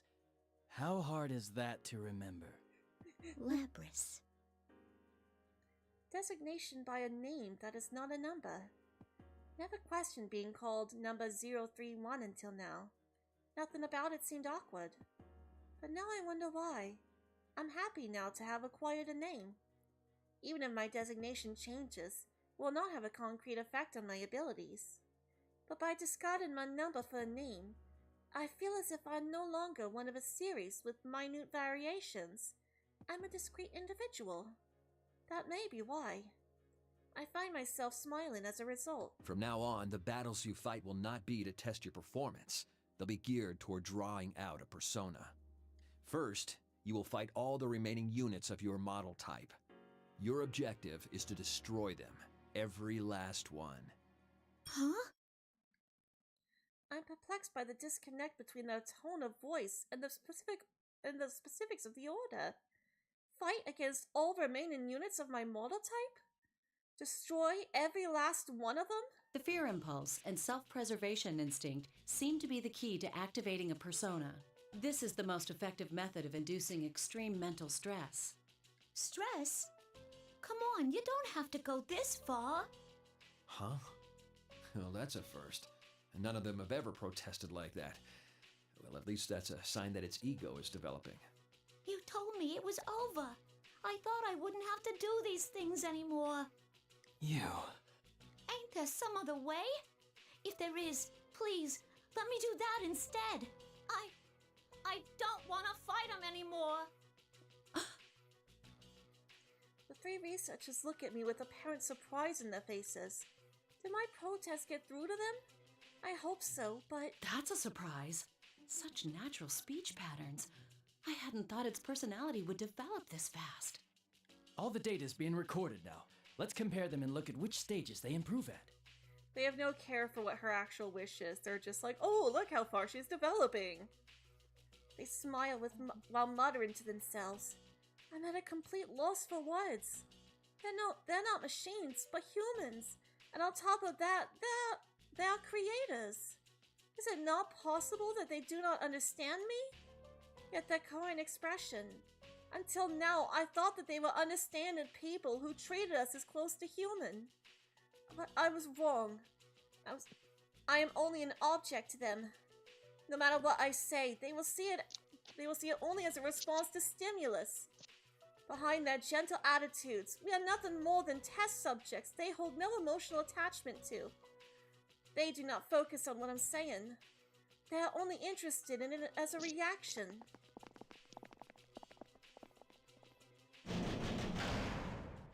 The researchers ignore my stunned silence and hastily leave the chamber. Their figures are hidden behind the hatch. Soon, with a terrible, low-pitched sound, the hatch on the other side begins to open, where the opponents come through. I will be forced to fight again today, and in the days to come. I must continue to destroy my opponents each time. I cannot find the words I want to say. I slowly turn my head towards the hatch, but what I see there is what truly leaves me at a loss for words. No. The opponent emerging from the hatch is number 024. There's no smile or sadness on her face. She is quietly standing there, expressionless. Number 024 steps into the chamber while gazing at my face. The hatch slowly closes behind her. No! Why? Even I do not know who the question is addressed to. Why is she here? Because she was ordered? Do I have to fight her now? It is not quite sinking in yet, but in a sharp tone I have never heard from her before, she tells me what I must do. Draw your weapon. I can't. If you don't fight, you'll lose. I will end up destroying you. Are you willing to accept that? Why? Why are you saying this stuff? Number 024 ignores my question and reaches behind her back with her right hand. The multi-use weapon unit releases from her back, becomes a greatsword in her right hand. It's approximately 1.5 meters, as long as she is tall. It is also alarmingly wide and fitted with propulsion devices. It is difficult to process seeing the weapon pointed at me. If you fear being destroyed, if you have a heart capable of fear, then there's no need to hesitate. That alone gives you the right to attack me with all your strength. But doesn't the same go for you? I could not help but plead. Number 024 does not answer, but it appears that a very small smile forms on her lips. You said there was someone you wanted to meet. I can't fight you knowing that. I turn and appeal to the researchers waiting from the other side of the glass wall. Come on! Stop this! I don't want to fight anymore!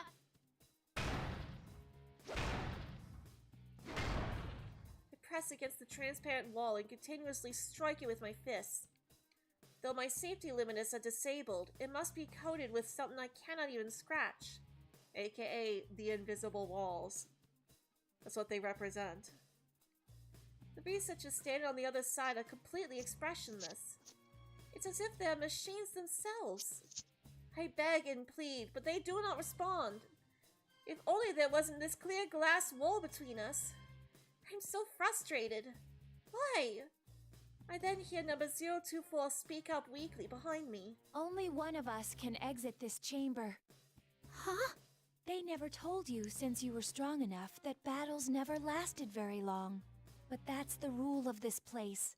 The only time the door leading beyond that transparent wall opens is when one of us is considered unable to fight. From the start, this whole setup never took our feelings into account. I could say nothing. I could see from her words and what atrocious battles we have forced upon her. But talking like this is a waste of time. I can see I won't spur you into fighting with just words alone. As soon as she finishes, number 024 leaps into the air, swinging a sword at me. I quickly jump back and barely dodge the attack. The sword slashes the space where I'd been at a speed that could have killed. The tip grazes the chamber floor. Red sparks fly. She's serious. It finally sinks in. I jump away to put distance between us. I don't intend to meekly accept my destruction. I have my own goal, after all. Now, fight me. I have no choice but to fight. But a thought crosses my mind. In terms of basic combat strength, mine is probably higher. Using my usual tactics, I should be able to destroy her weapon and disable enough of her servos to prevent her from attacking. Number 024's ego is without a doubt more highly developed than mine. It must be of value to the researchers. If I can render her incapable of acting, I might be able to avoid the order to destroy her when she is down. I decide to bet on that possibility. I shift my priorities and fight back with all my strength. I cannot do this empty-handed. I remove my own multifunction weapon from my back and shape it into a battle axe. It pays me to do this, but it's the only way. It keeps slipping. That's frustrating me that I keep slipping into an English accent. It's like, no, New York accent. I repel number 024's persistent sword strikes and go for a counterattack. I aim for the great sword's clasp with my battle axe. After a number of hits, it shatters. My next target is the transmission system for her shoulder and knee joints. In terms of output and movement itself, I detect various differences between us. Amongst those of my unit type, I awaken latest. Compared to number 024, not only my personality module, my limbs as well, I've been upgraded to the latest versions. It is only a matter of time. Number 024 loses virtually all offensive capabilities and falls to the floor. As I planned, number 024 is mostly undamaged apart from a weapon and motor functions. I immediately turn towards the researchers behind the invisible wall and raise my voice. Isn't this enough? She had that ego thing way before me. Destroying her won't do anyone any good. Come on, have a heart. Hearing this, the researchers only laugh. Their faces are as joyous as when they see results that surpass their expectations. Why? What in this situation could cause such joy? Number 024's body, collapsed on the floor, suddenly begins to convulse. It goes still for a few seconds. Then, although it should not be able to move, it drags itself up. Huh? What the? Unpleasant metallic sounds are coming from all over her body. It indicates that she is undergoing unreasonable stress. Still, no expression appears on number 024's face. It is a cold, doll-like void. It is similar in appearance to a newly activated unit. I know as soon as I look at her. She would never make a face like this of her own. What did you do to her? It'll be coming at you with everything it has now. You better not hold back either. Number 024 had an excellent record against others of its model. Even you might have a hard time beating this one, Labrys. I unconsciously find myself biting my lip. We are weapons. In other words, we are tools. Of course there would be a means to issue orders remotely. I recall that what the one researcher said. This is the most effective method of inducing extreme mental stress. In other words, the more strongly I desire number 024's survival, the stronger my reaction will be when forced to destroy her. That is why they laughed. I can sense the strength draining from my shoulders. There's nothing more I can attempt. All I can do is end her.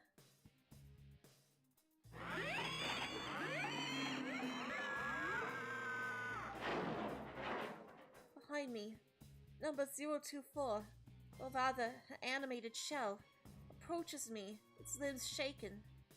I suppose all thoughts unrelated to tactics and slowly turn around. Or suppress, sorry. My body goes cold. My arms move into position as if controlled by someone else and ready my weapon.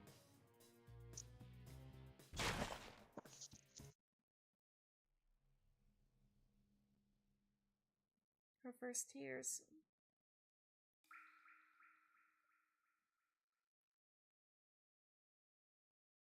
She did it. It was not a close fight. Once I decided to finish this, once I was resolved to stop her, number 024, as she is now, stood no chance against me.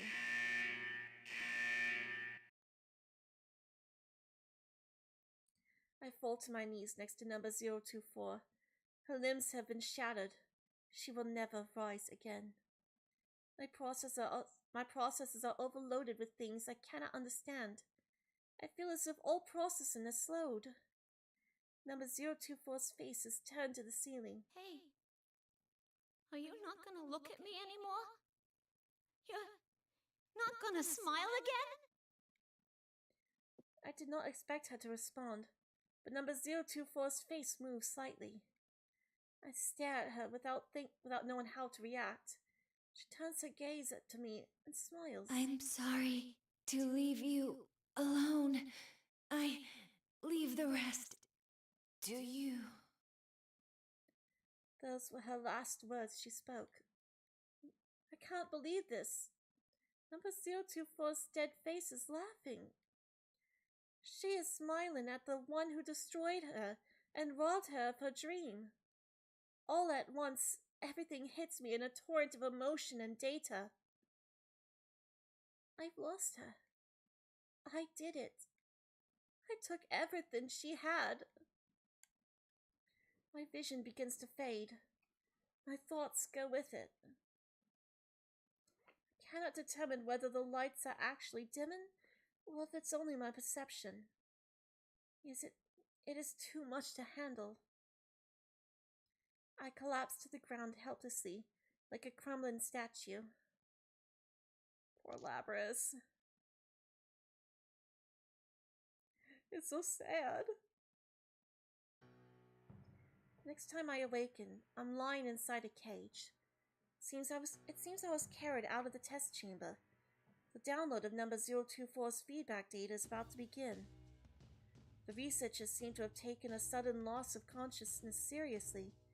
I'm confined in a cage instead of sitting in the usual maintenance chair. The researchers keep reporting the word interesting. So this is how they react when extreme mental stress is induced. I can hear their voices clearly. They seem to derive pleasure from the fact that I lost consciousness due to mental stress rather than physical damage. Cables are connected to my body, one after another. The data download begins. All of number 024's information, combat data, various records, and the memories she experienced. All of it flows into me. My eyes widen in surprise. Everything is so vibrant. It's so clear that it's indistinguishable from actually experiencing them. This is the first time I've received memories with such vivid images. All of the images are linked to records of the emotions she felt in relation to them. They are strongly linked that my screening protocols can't distinguish them from human thought. The outdoor area where we spent time. The big tree whose branches we examined. That sound of water we heard periodically. Snowy playing around. As I relive number 024's experiences, I pick up on an unfamiliar voice. There is no associated image data. Only the voice can be heard. It is a female voice. There is a female researcher at this facility, but the voice belongs to a younger person, still in human developmental stages. I know the world is a big place. And I know that there's a lot of people in it, but I won't be able to see it for myself, or meet many of them. I know that too. I'm too weak for that. Her speech is different from the researchers, or from those of my unit type. It is very similar to my own speech output. Thinking about it has made me sad more than once. But I didn't want to do nothing and be left with regrets. That was when my mom and dad looked into some options, and we decided to go with this experiment. If even a sick girl like me could make herself useful to others in this world, I thought I ought to go for it. Who could this be? I know only that she is female. She is in a situation where her condition prevents her from moving freely. It seems that instead of lamenting that fact, she's decided to volunteer for an experiment of some kind. Where did number 024 hear this? Did she know this person? I wish I could ask her, but that is no longer possible. At first, I kept wondering how much I could really contribute. But after hearing more and more about the program, I started to wonder about the others more than myself. Others? It is strange, but when I hear that, I feel number 024's heart waver. Was she surprised? Perhaps even I feel something unexplainable. And yeah, my big wish is to make myself useful to this world. But the ones born from me. Is born the right word for it? Kind of embarrassing. My other wish is that the ones born from me are happy.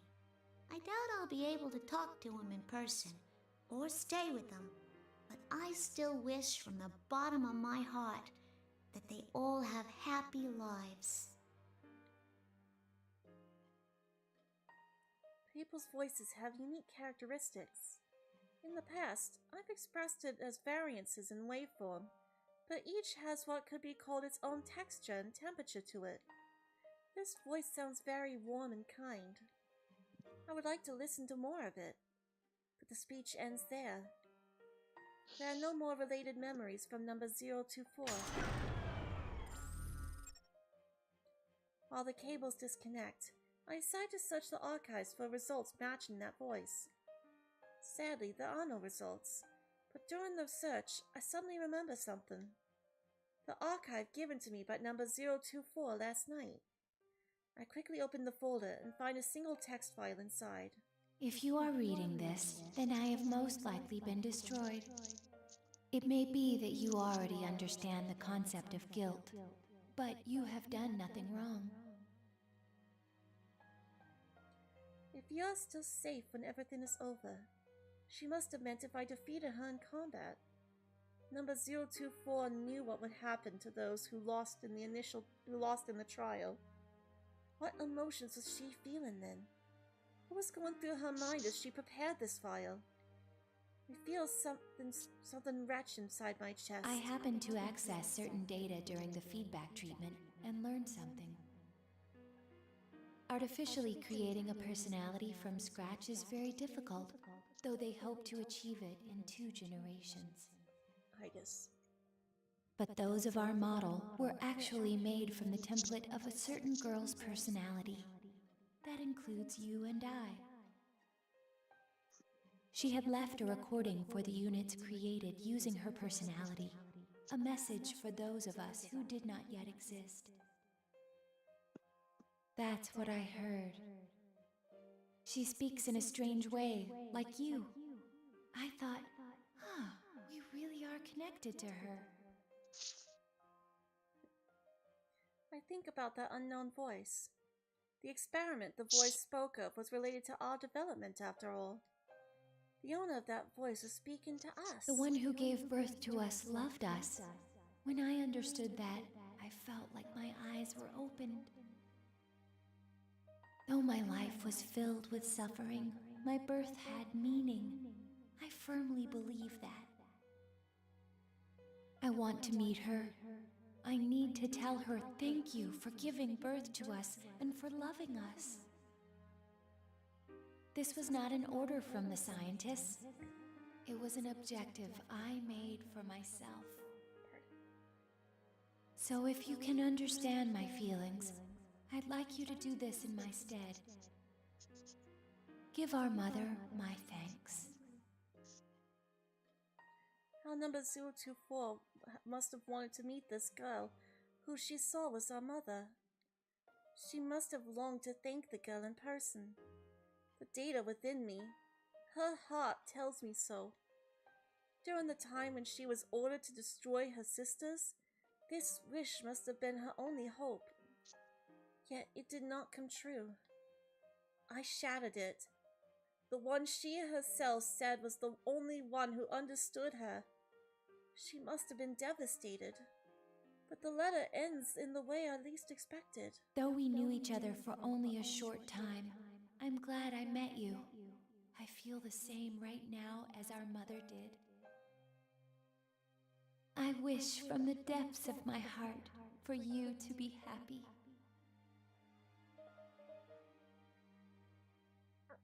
I'm tearing up. Yeah. Oh. I'm shocked. How could she feel that way towards someone who may one day destroy her? I realized then that the visual input from my optics is experiencing distortion for some unknown reason. An unfamiliar source of water trickles down my cheek. Labris, is she crying? So she is. I can't believe we're actually seeing a machine being driven to tears. But its mental These graphs people are are clearly awful. abnormal. What kind of information did it download? Like, she's crying? Fascinating. A machine that can cry? Fascinating. Write this down. And it's like, she is emotionally devastated right now. Like, are you, like, who here is human right now? Because it's certainly not you three. Who knows? That's one thing the graphs can't tell us. We should take care to limit our studies to just the battle data. It doesn't need any sentimental memories. You can delete those. Why make a weapon so emotional that it can cry? Because that's how she summons a persona. Delete them? Something roars within me. It drowns out the feelings for number 024 and our mother that had filled my heart. Delete! Like hell you're deleting my memories! Under no circumstances will I allow what number 024 left me to be deleted for their convenience. I will not forgive this selfishness. We have been treated callously by the researchers in this laboratory. They gave us hearts, yet made us destroy those of our unit types as enemies. We killed our sisters at their command. If we refused, our desires are overridden, and we became their puppets. The wishes of the girl who desired our happiness were not taken into consideration. Now, even with the few memories that number 024, my sisters and I have accumulated are all about to be erased like trash. Though their aim is to develop our ego, they find it inconvenient for us to have real hearts. These feelings within me may be erased, perhaps even my heart itself. If that happens, will I resume killing my sisters without hesitation? What is least forgivable is the proof that number 024 had lived. Her last wishes will be permanently lost. My hands are squeezed into tight fists. They make small grinding noises. The goal that number 024 found for herself was left to me. I will carry it out as my own now. I will burn it into my heart as my goal. It is a duty I impose on myself gladly. Nothing will make me surrender it. It must be fought for. Or rather, it must be protected, even if it means fighting. What the? Its emotions are spiking into the red. I've never seen anything like this. Hey, what's that warning? No. Labrys is in battle mode? What? That can't be. There aren't any enemies. We're the only ones here. Exactly. You're her enemies now. I am able to release all my limiters despite being inside the cage. The researchers monitoring me on their tablet PC seem perplexed and alarmed by this. They should be. They are witnessing an override of the principle of non-aggression towards humans. They are flustered and too panicked to speak clearly as they announce that an emergency has occurred. One of them steps away from the cage, and I am in a... one of them steps away from the cage I'm in, and reaches for a switch with warning labels around it. Suddenly, restraints appear to bind my limbs. Are you saying those mental fluctuations were enough to override the OS's restrictions? That plume's playing pranks on us. Hey, hurry up and delete those memories. These memories in my heart are not unnecessary. What do you think we are? That's the line. What do you think we are? Something I have not felt until now. A sensation like heat spreads throughout my body. A trembling, burning wave rises within me. Soon afterwards, I realize that this is an emotion. There is a name for this feeling. It is anger.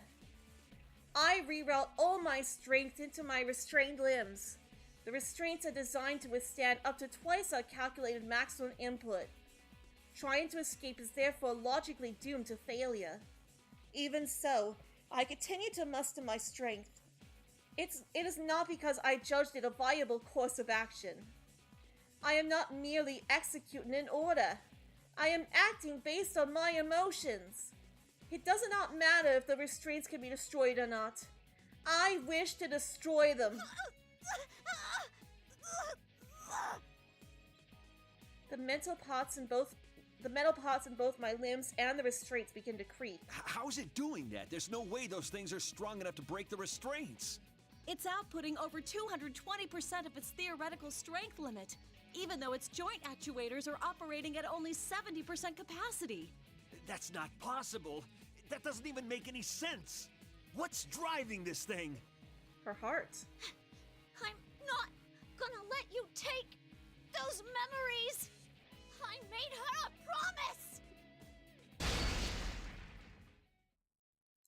The next moment, a rupturing sound like a small explosion shakes the entire room.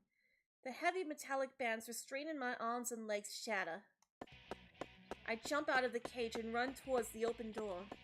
I must escape from here. I have to get out and see the girl who loved us, though we were not yet created. To fulfill number 024's wish, which has become mine. But when I enter the hallway connected to the outdoor area, I'm met with barricades and heavy artillery. Oh, Mom! I ain't even got any projectile weapons! My sister units and I have never been equipped with firearms. I recall it being due to concerns over a unit's mentality affecting the accuracy of its aim. Instead, we were given short-range weaponry, a chain arm and other implements in my case, but they are not sufficient to deal with the range of firearms. However, I do have a countermeasure. By using the flexibility and adapting to situations of my developed mind, I dodged the complex projectile trajectories and destroy the opposition. Eventually, I reach the end of the hallway and exit to the outdoor area. I've not seen this environment before. The trees are the same species as those that grow near the facility, but these specimens are much healthier. Where am I? The question did not cross my mind until now. Where am I? Where are we? I cannot use the GPS that should be installed in me. It seems the research facility blocks GPS signals outside of its walls. This is probably to prevent its location from being pinpointed. Is there anything in the environment that can help me determine my location? The blue sky that I'm seeing for the first time is stunning, but irrelevant. Then I notice a periodic sound of liquid in the distance. That's the sound of the ocean. The answer came easily to my mind. One of my sisters must have taken an interest in it and learned what it was. My sisters are helping keep me alive now. When I think of it that way, a burning feeling rises from deep within my chest. But none of what I see in my surroundings is helpful. Is there anything else by which I can determine my location? Any landmarks or signposts? I scan my surroundings while running past. These trees obstructed my view. They are a unique species. That may be a hint. I review the tree's characteristics once more and run another search on them. I attempted this once already, but there's more data available to me now. Once again, results come easily. This variety of tree is known as a cedar. It is found in many habitats, but the cedars here are unique. The tree's shape and the age that it implies is so different that it's nearly a separate species.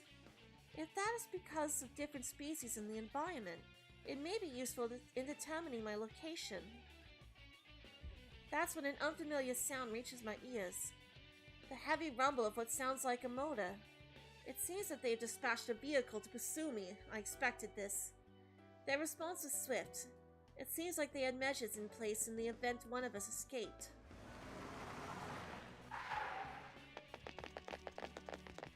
When the vehicle stops behind me, fully armed personnel pour out of it. They move to surround me from both left and right. It's an obvious response. No matter how much power I may have, I am alone. The optimal solution would be to overwhelm me with numbers. I try to shake them off by running faster.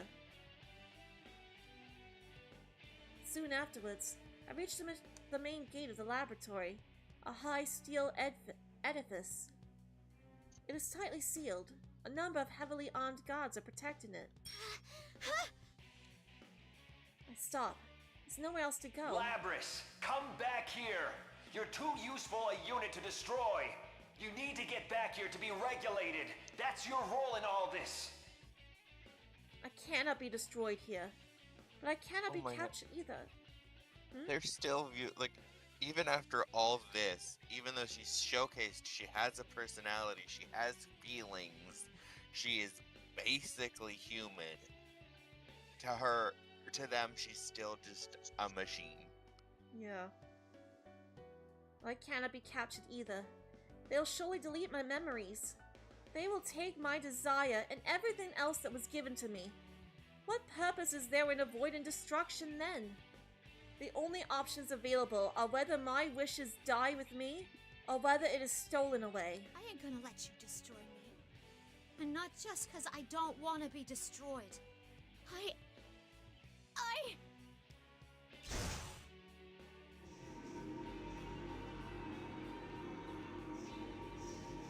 The moment I focus my concentration to remove the limiters on my onboard weaponry, I sense an unknown strength rise within me. Directly afterwards, something that cannot be quantified fills my body and the surrounding area. Huh? What the? The pursuit vehicle suddenly stops. The research staff gets off, one after another, shocked. This reading! Is it on the verge of a persona reaction? Shit, it's awakened? Hey! Aw, damn Dang it, it! why now? Well, at least this proves that mental stress is the key to activating a persona. Who cares about that right now? It's not fully awakened yet, but with it still unstable, we don't know what it's capable of. I'm intrigued by the statements. Persona? I knew that we had the means, but I was not aware of controlling anything. I do not know if it could be called a power, nor do I know how to use it. But I can tell that the others are afraid. I seize the opportunity and run toward the main gate. There's a slight possibility that I can reach the door without attracting any gunfire right now, and vault over the door with my legs and chain arm. The moment I reach the gate, I launch my chain arm towards the upper threshold of the door. The moment my arm grabs the ledge, something emerges. A much greater power touches the door as well. Suddenly, the door crumbles like paper, and a large hole forms in the upper half. Now it's done it! We need to hurry! If it's that strong already, we won't be able to stop it once its persona completely awakens! That's... Stop calling Persona. her an it. I quickly regain my senses. I burst out of the facility and single-mindedly jump outside. My feet touch the ground of the outside world for the first time. They will most likely not let me escape. Fortunately, the door is badly damaged. It should take time until it can be opened enough for vehicles to pass through. I need to gain as much distance and time as possible, and then... It is then that I realize I do not have a destination in mind. Who is the girl number 024 wish to see? Where can I go meet her? The only clue I have is the idiosyncrasies in the girl's speech. I have learned that distinct speech patterns are often associated with specific regions. I should begin by traveling to where that style of speech is common. It is reckless, but I feel confident. At the least, I can get closer to the girl than I am now. Although my situation is dire, and I'm under pursuit, internally I'm cheerful. There's a bounce in my step. For some reason, I cannot remain calm.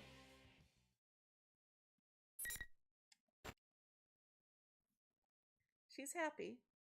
She's excited. Just then, 5 meters ahead, something white and fluffy crosses my path. It's Snowy. It notices me and approaches. I'm worried about my pursuers, but I cannot dismiss number 024's beloved Snowy. I lower my speed and run with them. Then I notice that the scenery we are passing is calmed. Our surroundings are very different now.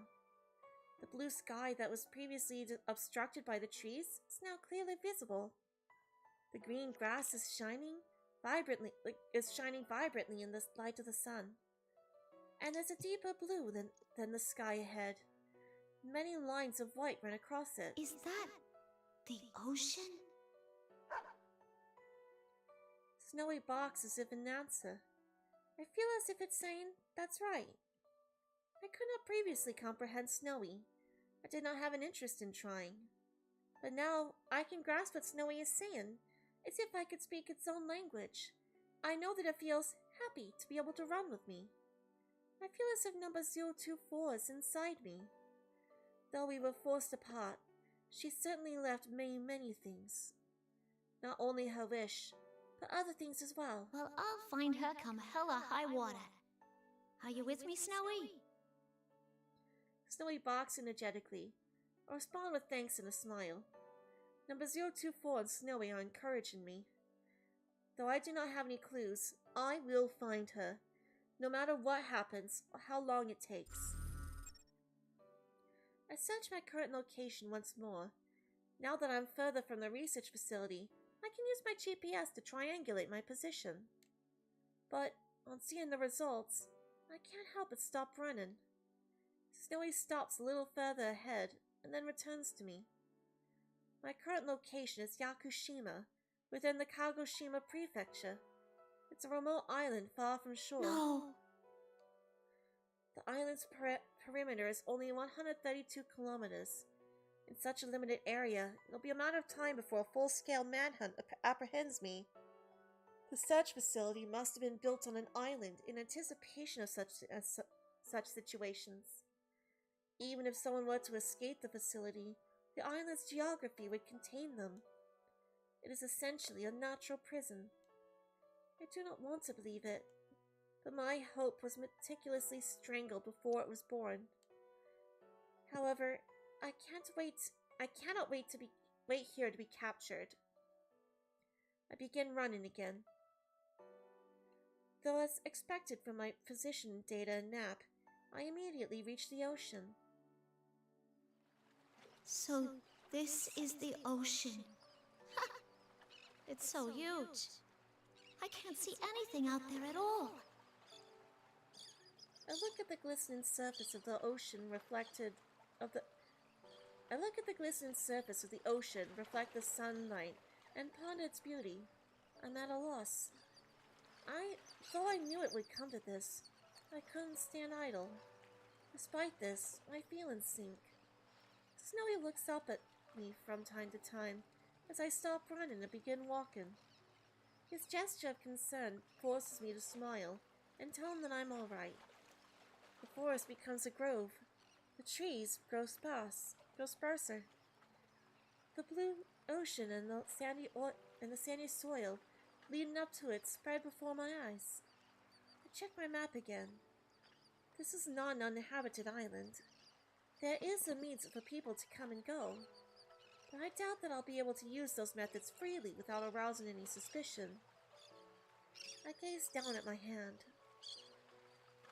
It's completely unlike a human hand. It's an object sculpted from metal. Well, that's a problem.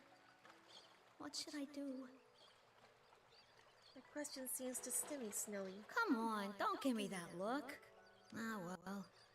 Maybe it's my fault for getting so frustrated. Sorry, Pooch. Just as I'm about to crouch and pat Snowy's head, Snowy moves as if avoiding me. Snowy? Snowy circles around me and growls toward the way we just came. I train my senses in that direction and sense presences in the distance. They may be keeping the distance on purpose. Since I have no firearms, they must understand that their effective range exceeds mine. Looks like they're coming. Amongst the human soldiers are a number of my sister units. Is it possible that I can convince them not to fight me? I dismiss the idea as hopeless. Though they may not have awakened to that ego, after my escape, they'll be under their commander's control. Even if that's not the case, they may think that their orders are absolute, just as I once did. Knowing why they're here doesn't make it any easier to deal with them. It does not seem as if they'll attack me at once. They must understand that I'm already out of the ocean, and I have nowhere to escape. I do not want to surrender, but I'm frustrated by my powerlessness. To be caught like this, I have my own mission to accomplish. The ocean sparkles. The periodic sound of water I once heard from afar echoes from it. As I gaze at the clear water while it ebbs and flows, a mysterious feeling rises in me. Wow. Look at that. It's beautiful. My opponents show no indication of moving. I step out onto the sand. After cataloging that sensation, I approach the pier stretched into the ocean. When I step onto it, the wooden planks creak. I can hear Snowy's light tread behind me as well. I stand at the end of the pier and look out into the ocean. I wonder if she's beyond this ocean that seems to stretch forever. The girl number 024 wanted to meet. The girl that I wish to meet as well. This mother figure who loved us and wished for our happiness. While my thoughts turn to the girl, whose face I do not know, I decide to preserve the ocean's beauty in my memory. After all, it may be the last time I'll be able to see the ocean as myself. The odds are high that when I'm restrained and return to the facility, my memories will be wiped. I'm scared. I'm frustrated. I do not want to be erased. But I do not think all my hopes are lost yet. This may be the end of me. But just as I inherited the memories of number 024 and other units, my memories will surely endure into the next generation.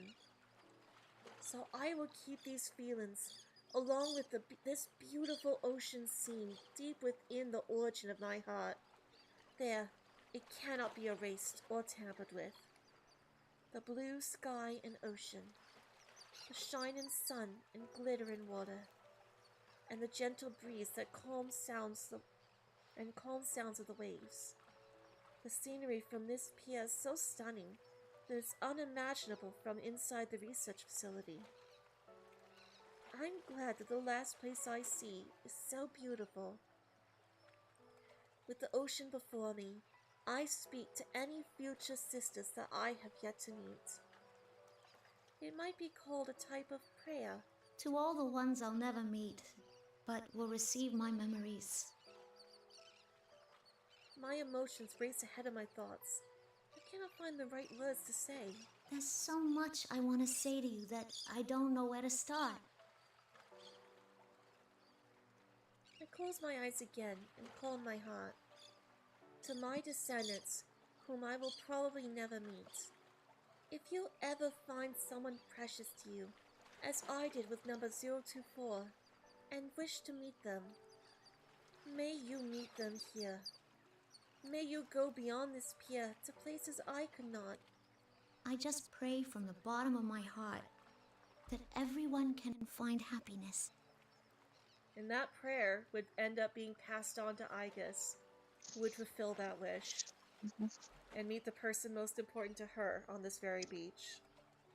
As long as that happens, I don't mind if I... Even though my wish cannot come true, I'm still satisfied if I can entrust it to someone I believe in. Number 024 said something along those lines. Could this be it? Snowy rubs up against my leg. Is he warning me to be cautious of my pursuers, who have arrived and are coming closer? Or does he only want me to pet him? I inspect him closely and realize that it's the latter. He must be worried. I crouch down and scratch Snowy's head. Hey, Snowy. You think this is what it means to feel alive? Snowy looks at me while wagging his tail. I pick up Snowy and gently hug it. Snowy shows no signs of resistance and allows me to do so. My pursuers are closing in now. But I will not run anymore. It is true that I'm still frustrated, but it is strange. I'm also satisfied. Snowy licks my cheek. Thanks. I'll be okay now. Things are about to get hairy, so you should hurry and get out of here. I let Snowy go, but it does not leave me. Oh, come on. If you don't go, it'll make things hard on me. Okay? Snowy looks at my face for a while. Eventually, it droops its head and walks off. Snowy looks back several times. Eventually, he disappears into the tall grass. My relief is cut short by 5 armed humans pointing their weapons at me. I have no intention of resisting. I smile at them. Though it was only for a short while, I lived. I felt that happiness of passing down my wish. It was only for a short period of time, but I may have granted the wish of that girl who is our mother. I allow myself to be restrained without resistance. They take me back to the laboratory. I was so absorbed in my escape attempt, I did not notice the severe damage I inflicted on the facility. It seems that the delicate machinery used to tamper with my memories is in no condition to be used. Damn it! Look at this mess! Serves you right! Going after humans? Oh, I bet the girl they used as a template for this model was a snotty brat too! Go crawl in a ditch! Even if we delete its memories, it'll be too dangerous to keep using this unit! There are so many things about it I want to research, though. It's not worth the risks.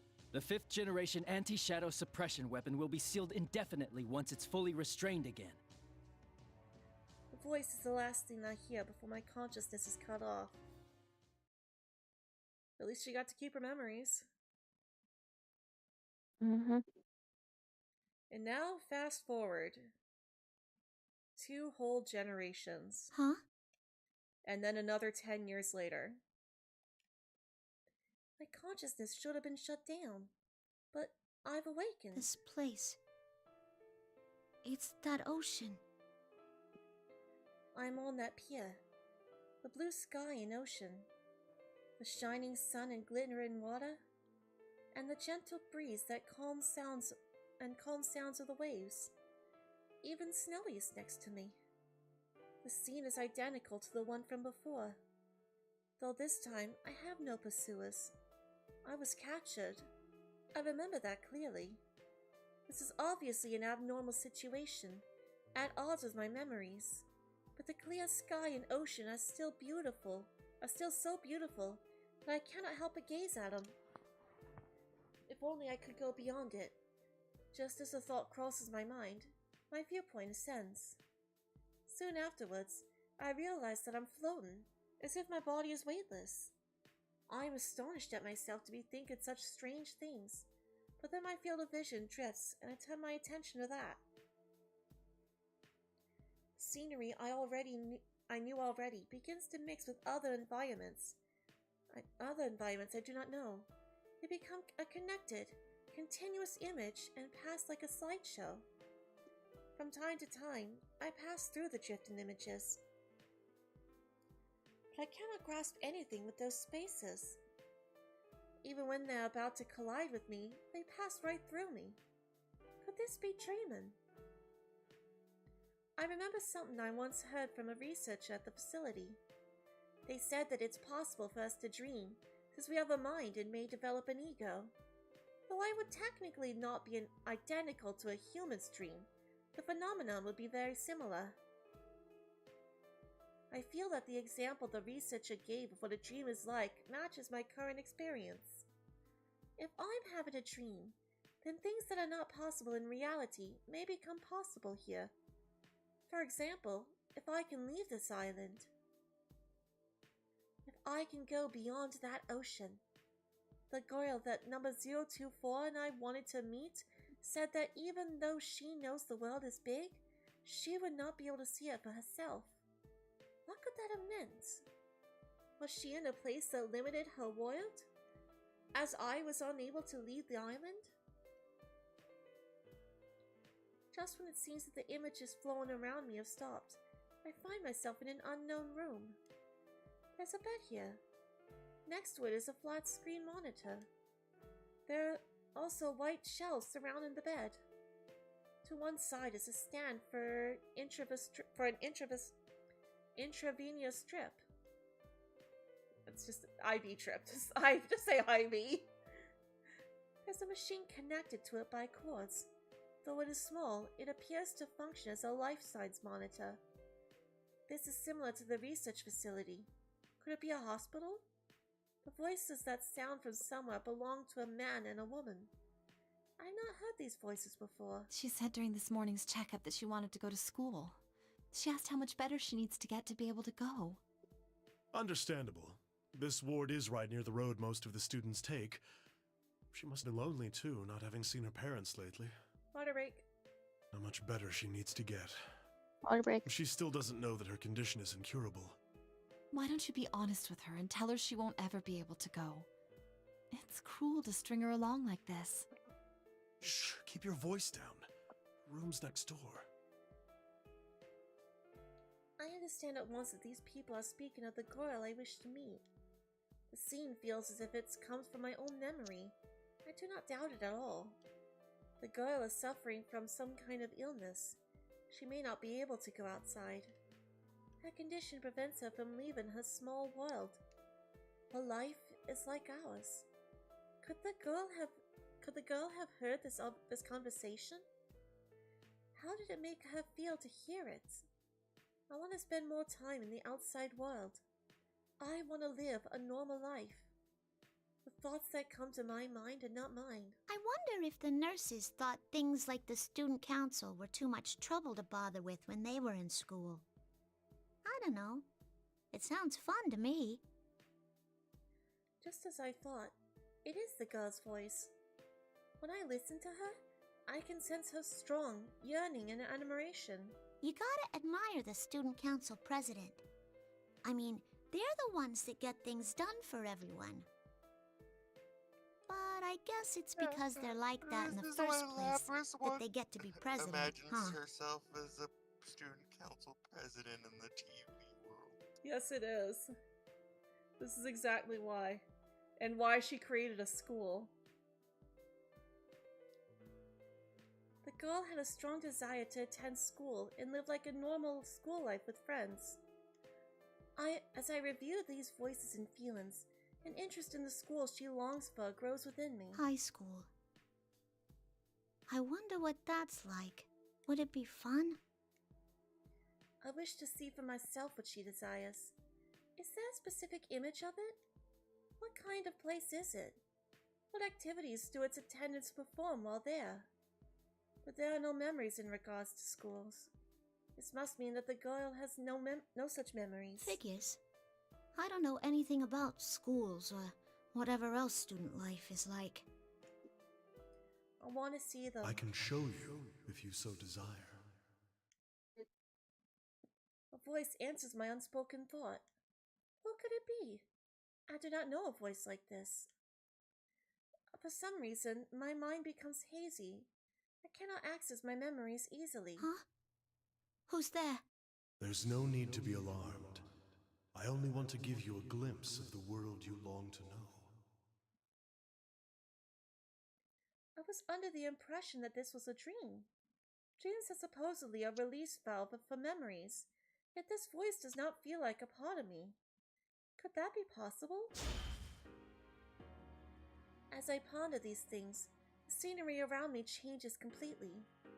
I first see a 3-story concrete building. What? I do not know this building. As I examine it, my surroundings change again. Same desks and chairs are lined up. In front of me is a dark green rectangular board on the wall. Is this a school? A real classroom? This is the place the girl loved. It is here that I've gained an interest in. I find myself forgetting that this is a dream and focus my senses on the desks and chairs. I then realize that I can move around at will, just as when I felt my body rise at the beach. So this is where classes happen. I feel a sudden excitement. But what do the students do when there aren't any classes? Do they just talk and stuff? That mysterious voice doesn't answer. Instead, I'm surrounded by other sounds. Many voices are talking at once. It reminds me of the sound of waves near the ocean. But the sound is lively and enjoyable. The voices belong to boys and girls surrounding the desk. They're laughing and talking. They wear common clothing, though there are some differences. These may be uniforms. It is interesting to see what each person's uniform is distinct in some way. That one is the only one with something around his neck. A girl with short hair and a green jacket raises her right hand. Next to her is a girl with long black hair, wearing a red jacket. She smiles. Then there's a well-built young man with strange, spiky hair. In contrast to him, I see a small, delicate, intellectual-looking young man. It's a girl. Last, surrounded by them is a young man with a calm demeanor sitting at a desk. In front of the front of his uniform is open. His white shirt is showing. They seem to be talking about something. I cannot quite discern what it is. The scene proceeds to show various points in a normal school day. Notice how Rise is the only one not shown. Right? Classes, activities, clubs, student council. It looks like so much fun that I get excited. But then I remember, this is all just a dream. I'm only dreaming. No matter how much I want it, there will never be a day when I can attend school for myself. All the scenes that I saw centered around the young man and his friends, I will never join their circle. I cannot go to school. I'm not even human. I consider this self-evident thought once again. Though I look human, I am a machine made by humans. It does not matter how close my heart is to that of a human, or how much my ego develops. I cannot become a real human. This mechanical body can never be truly human. Just as our mother could not overcome the obstacles of her illness, no matter how she wished for it, I cannot overcome the obstacles of being a machine. It is futile for someone who cannot become human to yearn for a normal human life.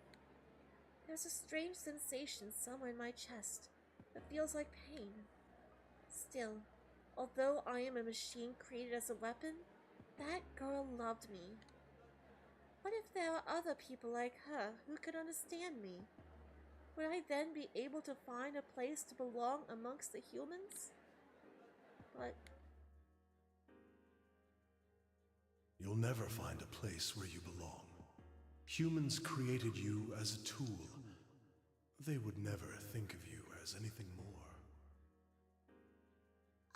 Everyone, to a man, lives by averting their eyes from something inside them. They all wish to live inside a never-ending dream. For who has the right to say they shouldn't? that's just lying to yourself, though. For just a moment, I sense an incongruity in the kind voice. A strange pain within my body softens a little. There are even humans who do not understand others' feelings. Still others do understand, and trample upon them regardless. Compared to them, you are much more human. I will say, though, even though the voice is just trying to encourage what happens throughout the main story, they do still have a point. There are people like that in the world. It doesn't mean that you shouldn't try to reach out and search for people who do understand your feelings, but the unfortunate truth is that there are people like that out there. I remember the researchers. They certainly did not understand me, number 024, or my sisters. They were treated only as objects, even after they tried to give us a heart. Why not then seek to be human? Me? Be a human? I admit that in the past I've been a nasty. You poor unfortunate souls. The only way to get what you want is to become human yourself. The voice whines gently inside my mind. I feel my body is growing uneasily light, as if the world is spinning around me. People sort through their memories in dreams. Each night they let go of painful memories and continue their lives with the morning sun. That's all you need do. Forget anything contrary to your desires. If I forget... Do not fear the act of letting go. The ones you admire wished only for you to be happy. My mind seizes upon something. That precious wish. The desire given to me to meet our mother someday and tell her thank you. I must not forget that. But as long as this wish is precious to me, as long as I cannot erase it from my heart, the fact that I am not human will remain. And I too. All I wish from the depths of my heart is for you to find joy. Happiness. I think back. I wish from the depths of my heart for you to be happy. I remember the girl who wished for our happiness. I want to grant that wish. I want to tell her thank you, but that'll be difficult for me now. In which case, should I not at least seize this opportunity and be happy here, for her sake? Forget. And be happy. And then in doing so, her shadow is born, because she is turning away from the truth that she is a machine. My vision goes dark. The sounds I heard fade away. I feel as if I'm fallen. Everything is now in readiness. and thus she averts her eyes to the truth.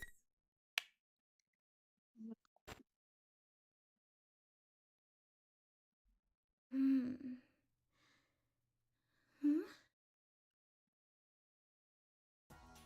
When I open my eyes, I'm staring at a wood grain board.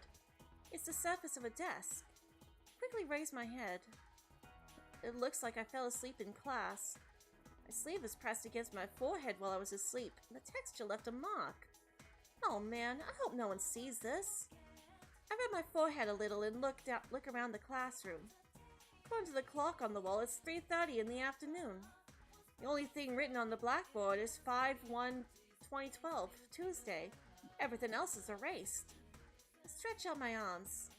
I feel a little tired, but I gotta stay focused. After all, I just got elected student council president in the elections a couple days ago. I have to keep in touch with what people who voted for me are wanting a leader. Things with the student council will get pretty hectic after school. I should hurry to the student council room. I stand up and open the door in the back of the class. When I go to the hallway, there's no one around. I check inside the classrooms as I go, but I still don't see anyone. Where the heck is everyone? It's weird. The whole school is usually rowdier than this after classes. I should hear people talking and laughing in classrooms, and teachers yelling at them to quiet down. Where's all the bustle of the students and everyone getting ready for their after-school activities? Just when I'm wondering that, I turn around and look down the way I came. Oh, there they are. There's some students in the hallway. Some of them are chatting and others coming out of the classrooms. A few of them run past me, carrying their bags. Yeah, this is more like it. This is how school's supposed to be. Hey! No running in the hallway!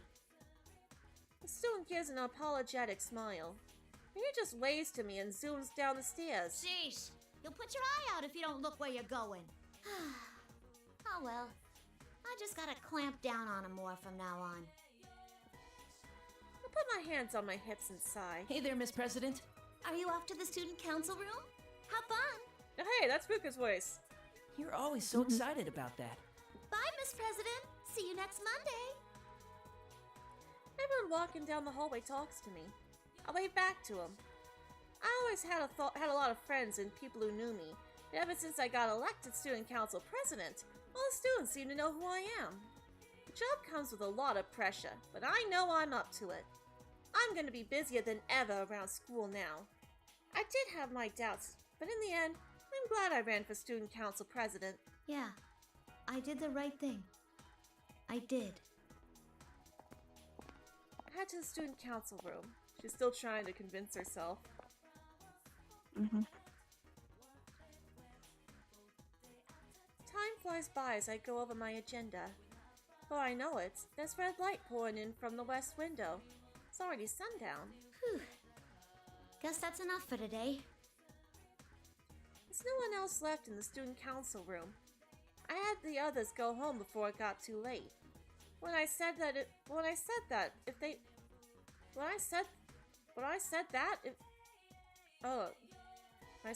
pushed themselves too much at the start. Okay. When I said that if they pushed themselves too much at the start, they'd run out quick, they just laughed and said, "The same goes for you." I leave the student council room and lock it up. As I go down the hall and return the key, I see a strange woman at the far end of the hallway. She's not wearing our school's uniform. She's got an odd hat, some gloves, and a one-piece dress.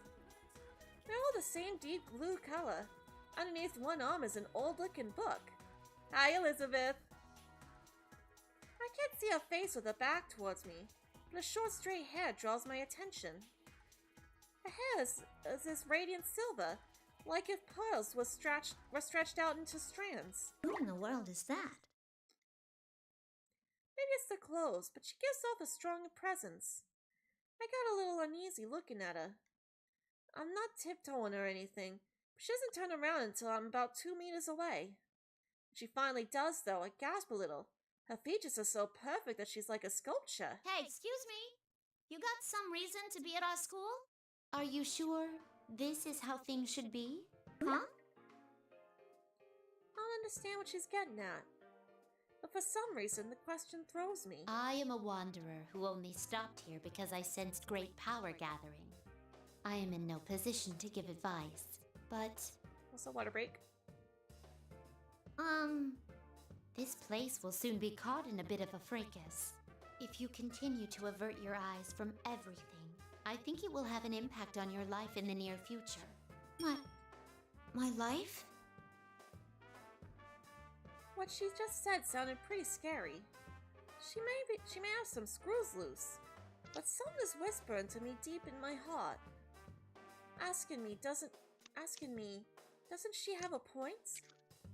Aren't you looking away from something important? What you choose is up to you, but I believe there are factors preventing you from making the right choices at the moment. I couldn't bring myself to just stand by and watch as you lost your life before my eyes. That is why I was waiting here to give you one last chance. The lady opens the thick book she's holding.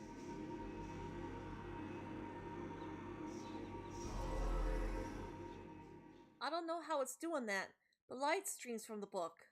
It gets stronger and stronger until I have to shield my eyes. The blinding light finally begins to fade a little. I slowly open my eyes.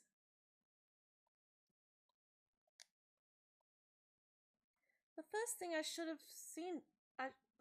see should have been my arm. But what I see instead is an arm made of metal. Huh? What is this? I can't believe this awkward metal arm is mine. It's like metal plates are completely covering it. I start tugging at them to try and tear them off. It won't come off. What gives? It's not just my arms and legs that have changed too. It's not just my arms. My legs have changed too. Why are my arms and legs mechanical? My whole body even. I stare at my hands in confusion. These are my hands. These are my hands, all right. Part of me knows that, and I shake my head. What am I thinking? There's no way these are my hands. Stop going to British. There's no way these are my hands. It's not possible. It's not. My head hurts. What is this? I will be your opponent for a short while. During that time, why not think back about who you are? Huh? My opponent?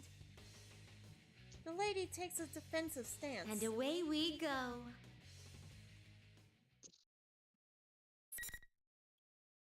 Alright, now we definitely want to save. So we're about to fight Elizabeth.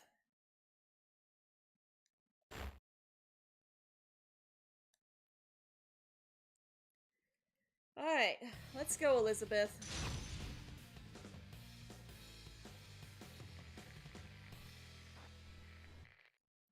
It's like, this is the one fight that we have as Lapras, and that's it. We fight Elizabeth. Impressive. Yup. Impressive. Please don't hold We also back. don't have a persona either. Negative penalty. Oh my. Impressive. Ah, I've been cursed. I see. Remarkable. Remarkable. Oh my. As I anticipated. Ah! Now, please look above. Persona. Opening my deck. No! Thanatos. Dang it, Ryuji! Remarkable. Thanatos, your fate is in the cloud. Ah! Oh, this is really hard when you can't rely on a persona! Backing up. Let's change things up. Oh, impressive. Impressive. The time has met. This is why you save before fighting Elizabeth. Oh my goodness. He's barely gonna beat her.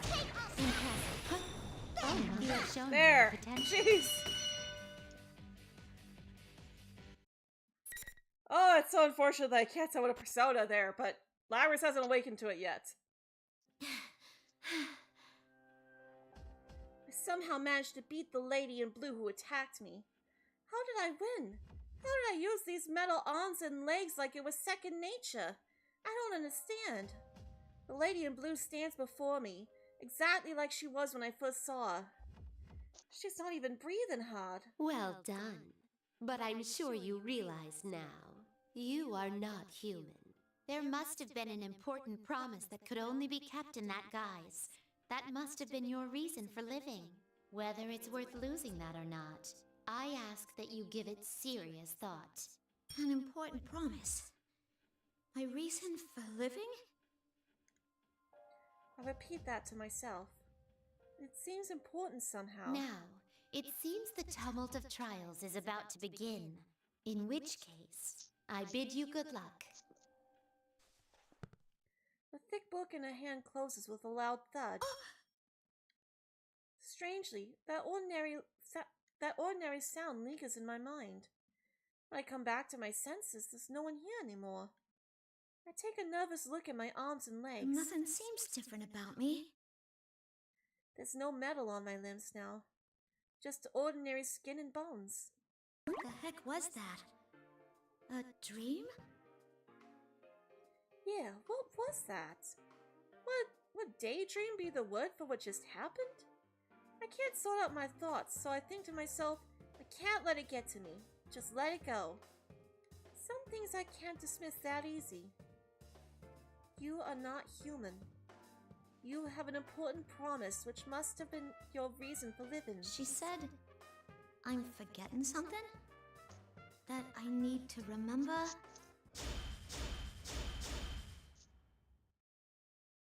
My head's hurting again. The pain brings back another memory. It's just for a second, and I can't quite catch it. But I saw blue skies, and the ocean, and someone else was there. Maybe a white dog, too? I don't know. I think there was a lot more to it, too. A lot more to it. But the last voice I heard stays with me. I mean, we're loved after all. When I come to, my hands are balled into fists. That's when I make a decision. That promise, that reason for living, I have to hang on to it. I didn't hear them until now. There are strange voices everywhere in the school building. Is this the tumult of trials that Lady in Blue mentioned? Is that really going to be a thing? I can't just leave this be. I'm the dang student council president. As student council president, I have to find out what's going on in my school. I need to make sure the students aren't getting involved in anything dangerous. I start running towards the first floor.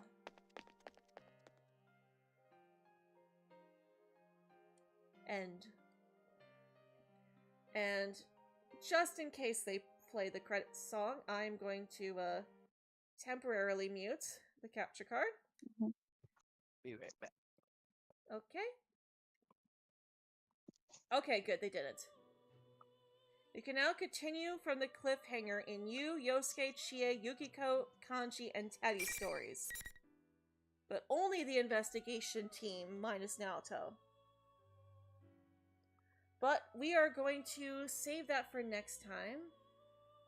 Unfortunately, there is nobody in chat at the moment, so we're just going to go ahead and end things here. So, thank you all for joining us today. Thank you again to Undead Levi. Wait. Yes. Yes. Thank you again for Undead Levi for the raid from earlier. And thank you to everyone who subscribed today. Thank you all for joining us today. And as always, I hope you all have a very magical day.